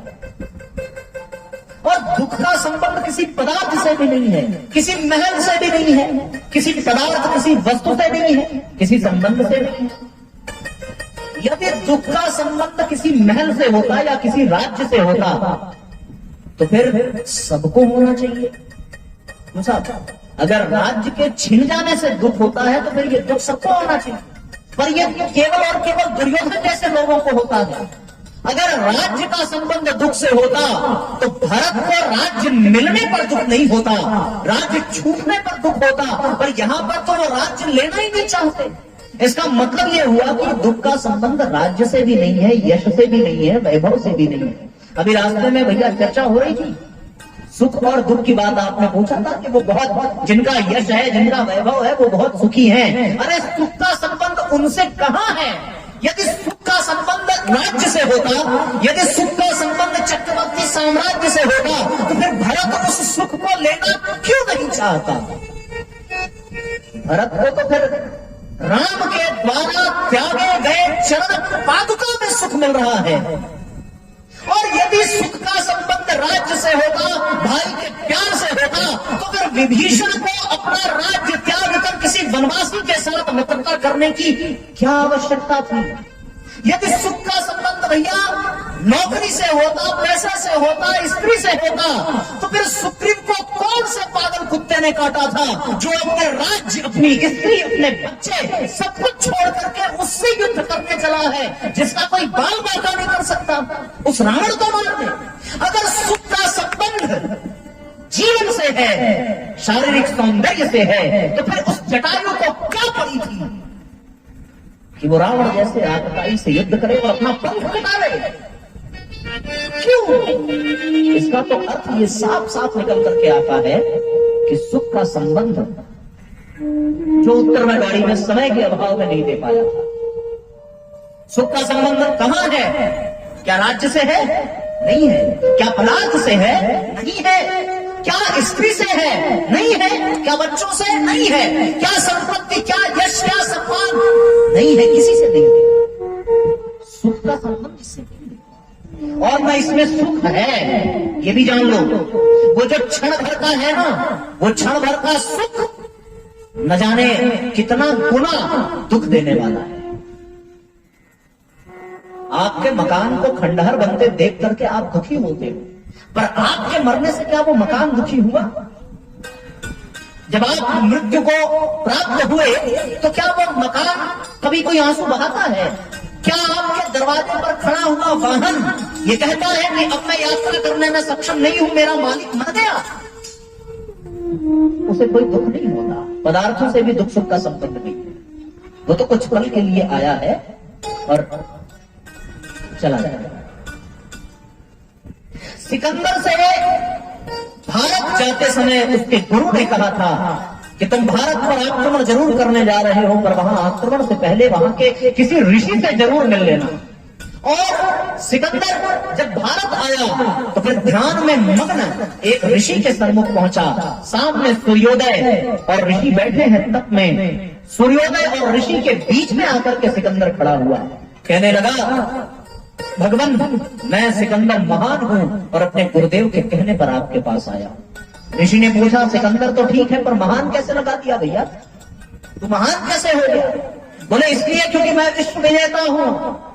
सिकंदर से पूछा ऋषि ने कि तुमने विश्व को जीत करके क्या किया? बोले, साहब विश्व को जीत करके मैं जब पूरी दुनिया को जीत लूंगा तो फिर मैं एक बहुत बड़ा महल बनाऊंगा। बोले, महल बना करके क्या करोगे? महल बना करके फिर उसमें सुखपूर्वक निवास करूंगा। बोले, निवास करके क्या करोगे? बोले, निवास करके उसमें आराम से विश्राम करूंगा, शांति से लेटूंगा। ऋषि मुस्कुराए और जो अभी तक ध्यान में बैठे थे वो वहीं चबूतरे पर लेट गए, हाथ का तकिया लगाया और सो गए। सिकंदर कहने लगा, मैं आपसे बात कर रहा हूं, सिकंदर महान का आप भाव नहीं समझ पा रहे हैं, सम्मान नहीं दे रहे हैं। ऋषि ने कहा कि जो तुम करना चाहते हो वो मैं अभी कर रहा हूं। जिस आराम से लेटने के लिए, जिस सुख और शांति को पाने के लिए तुम्हें पूरी दुनिया से लड़ना पड़ा है, जिस सुख को पाने के लिए तुम्हें विश्व विजेता बनने का ढोंग रचना पड़ा, कोई महल बनाना पड़ेगा और उसमें नौकर चाकर होंगे, उसमें घोड़ा गाड़ियां होंगी, उसमें सोने चांदी के बर्तन होंगे, चंदन की किवाड़ होगी, बड़े बड़े लोग तुम्हारी जी हुजूरी करेंगे। और उसके बाद जब तुम्हें शांति से लेटना ही है, विश्राम ही करना है, तो फिर इतना झमेला करने की जरूरत ही क्या है? जिस विश्रांति को पाने के लिए तुम इतना परेशान हो, वो अभी इसी क्षण मैं ले रहा हूं और मेरे सामने से हट जाओ, सूरज के प्रकाश को आने दो, मैं बड़ी शांति में, बड़े सुकून में। उस दिन सिकंदर को समझ में आया कि सुख का संबंध विश्व विजेता बनने से नहीं है, पूरी दुनिया को जीतने वाला, पूरी दुनिया पर राज्य करने वाला सुखी नहीं हो सकता। सुखी वो है जिसने स्वयं को जीत लिया, जिसने स्वयं पर नियंत्रण कर लिया, वास्तव में सुखी वही है। तो सुख का संबंध केवल मन से ही है, सुख का संबंध केवल मन से। तो फिर आप माइकल जैक्सन का उदाहरण लेकर के देखो, वो तो सिकंदर से बहुत नीचे की चीज है। सिकंदर ने पूरी दुनिया पर विजय प्राप्त की, कहां से वो उदाहरण फिट बैठता है? सुख और दुख का संबंध न ऐश्वर्य से, न पदार्थ से, न संबंध से। अरे यदि सुख का संबंध माँ बाप से है, सुख का संबंध यदि पुत्र से है, तो इस दुनिया में हजारों नहीं, लाखों नहीं, करोड़ों माँ बाप हैं जो अपने पुत्रों से दुखी हैं। ऐसे सैकड़ों, हजारों, लाखों पुत्र हैं जो अपने माँ बाप से दुखी हैं। संबंधों में भी सुख नहीं है। सुख का संबंध क्या श्रृंगार से है? श्रृंगार से भी नहीं है। आप कितना सुंदर बन के रहो, कब तक रह पाओगे? सुख का संबंध श्रृंगार से भी नहीं है। आप दिखने में सुंदर लगो, पर कब तक? कभी तो इस शरीर को चुड़ैल बनना ही पड़ेगा। एक शादी में हम लोग गए, गर्मी का मौसम, महिलाएं खूब सज धज करके आई थी, खूब, और गर्मी इतने चरम पर जैसे आज है, तो फिर पसीना बहने से कौन रोक सकता है? और फिर मेकअप में यदि पसीना बहेगा तो भैया चेहरे पर तो दरार पड़नी ही पड़नी है, फिर चेहरा देखने लायक। मोबाइल नहीं था, नहीं मैं फोटो लेके आता आप लोग को दिखाता। और मजे की बात सुनो कि अब भतीजे की शादी है तो बुआ कैसे ना नाचे, डीजे बजेगा, गाना चलेगा, तो फिर भौजी भी नाचेंगी, चाची भी नाचेंगी, बुआ भी नाचेंगी, और नाचने के बाद ठंडी लगेगी, गर्मी लगेगी, आप बताओ? फिर तो और गर्मी। और गर्मी से पगलाई हुई वो महिलाएं, ऐसे ही शादी में बड़े बड़े कूलर और बड़े बड़े पंखे लगे हुए थे, पागलपन, एक भूत सवार आकर के पंखे के सामने, कूलर के सामने जो खड़ी हुई भैया, और उसके बाद तो फिर नन्हा सा बच्चा यदि अंधेरे में देख ले तो डर के भाग जाए, क्योंकि फिर शादियों में कहां वो बाल बांध करके जाती हैं, बाल तो खुले रहते हैं, और फिर कूलर के सामने पसीने से लथपथ वो बाल जब पूरे, तो ऐसा लगा पूरी बारात में अंधेरा छा गया। वो ऐसा ही बाल था हमारे नीरज भैया जैसा, ये देखो, पता नहीं गर्मी में ये संभालता कैसे है नालायक। ये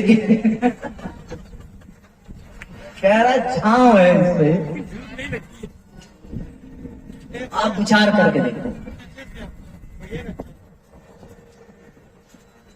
उनको हमारे पैड वाले भैया, उनके सिर पे ना बाल है ना कोई बवाल है, एकदम राम राम आराम। तो इसलिए साथियों मैं निवेदन ये कर रहा था कि सुख का संबंध श्रृंगार से भी नहीं, क्योंकि जो अभी तक नाच रही थी, जो अभी तक कूद रही थी, वो जब कूलर के सामने से कभी अपने आप को दर्पण में देखेगी तो वो खुद ही डर जाएगी।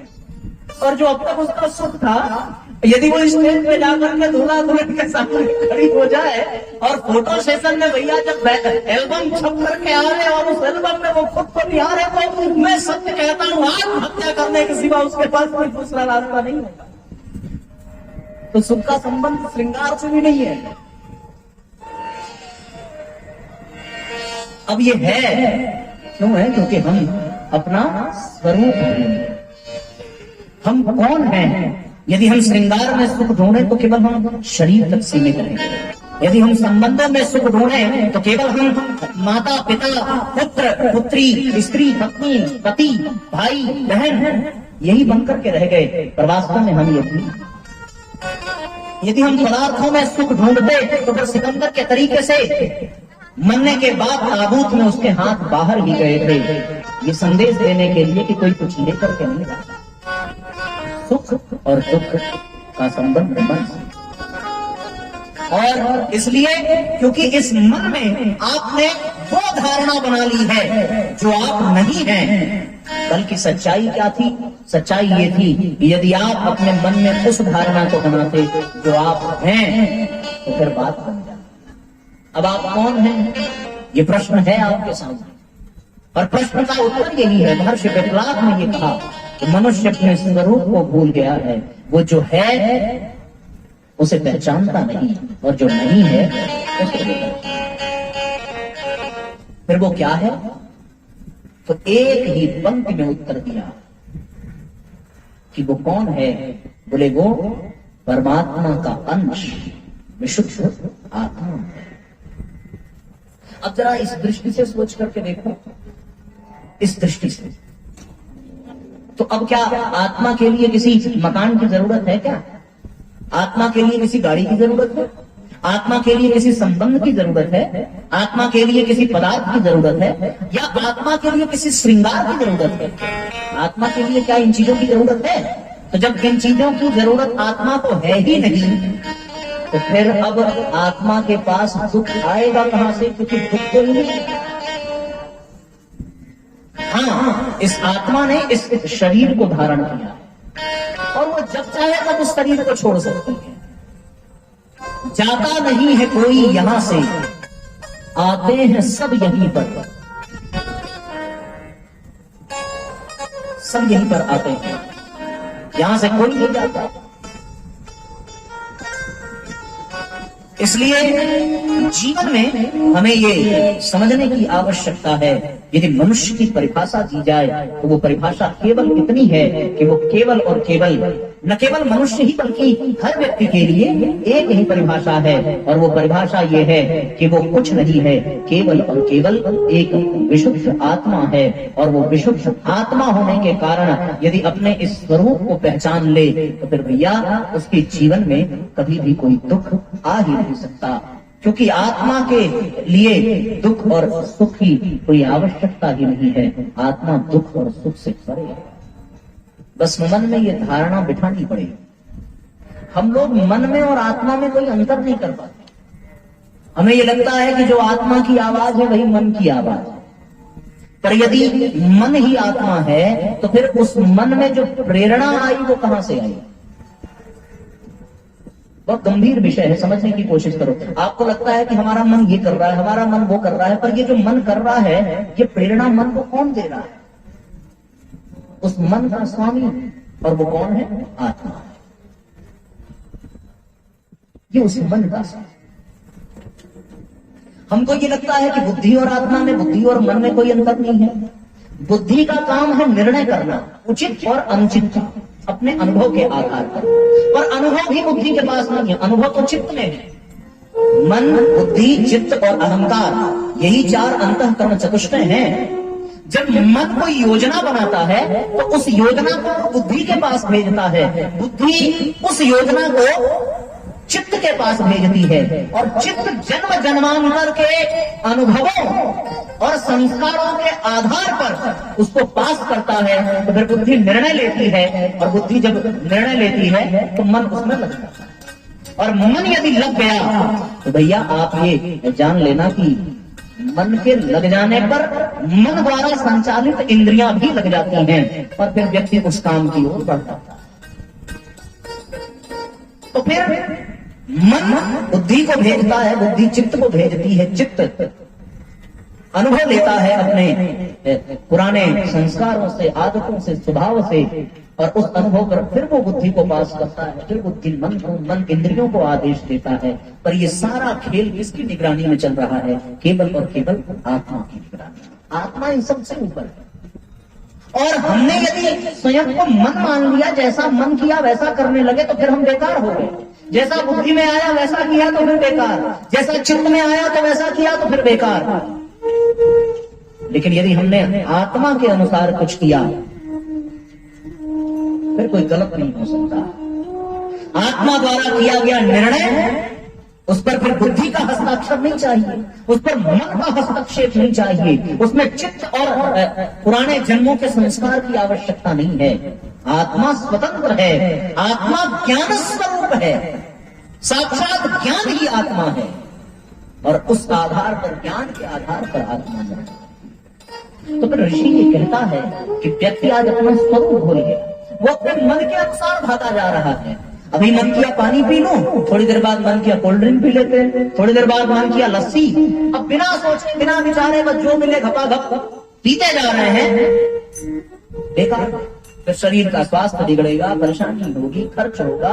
लेकिन यदि यही आत्मा से पूछ लेता, अब ये जो कोल्ड ड्रिंक की आवश्यकता थी, ये तो शरीर के लिए थी, ये मन के लिए नहीं थी, ये आत्मा के लिए भी नहीं थी। आत्मा को प्यास नहीं लगती, आत्मा को भूख नहीं लगती, आत्मा को किसी वस्तु की आवश्यकता नहीं। आत्मा तो अजर है, अमर है। नैनम सिद्धम शस्त्राणी नैनम दहति पावका न चैव क्लेदयं तापो न शस्त्र मारुत वासां से विरणामि यथा विहाय गृहाणि नराणि नरोपराणि। वस्त्र बदलता है। और एक बात याद रखना, इस दुनिया में चारों तरफ केवल और केवल आत्मा का ही आधिपत्य है। जहां से आत्मा निकल गई, फिर वो कितना भी सुंदर शरीर हो, वो मन कितना ही बलवान हो, वो बुद्धि कितनी ही शातिर हो, वो चित्त कितना ही अनुभवी हो, इसी काम का पहले चित्त का अनुभव आत्मा के कारण, बुद्धि की चालाकी आत्मा के कारण, मन का चंचल होना, मन की योजना बनाना, मन को प्रेरित करना आत्मा के कारण, और शरीर की सुंदरता आत्मा के कारण। जिसकी आत्मा मर चुकी हो, वो शरीर का कितना भी मेकअप कर ले, और जिसकी आत्मा जागृत हो, वो तो बिना मेकअप के भी चमकता है आत्मा तेज से। तो फिर हम अपने स्वरूप को भूल गए, और अपना स्वरूप ये शरीर नहीं था, ये संबंध नहीं था, ये पदार्थ नहीं थे, ये वस्तु नहीं थी, ये सम्मान नहीं था, ये यश नहीं था, ये ऐश्वर्य नहीं था, ये धन नहीं था। अपना स्वरूप केवल और केवल ये आत्मा है और कुछ नहीं। यदि हम इस आत्मा के लिए करते, एक छोटी सी बात आपको बता करके, समय तो हो गया है, क्या करें, विषय यथावत रह जाता है, समय पूरा हो जाता है।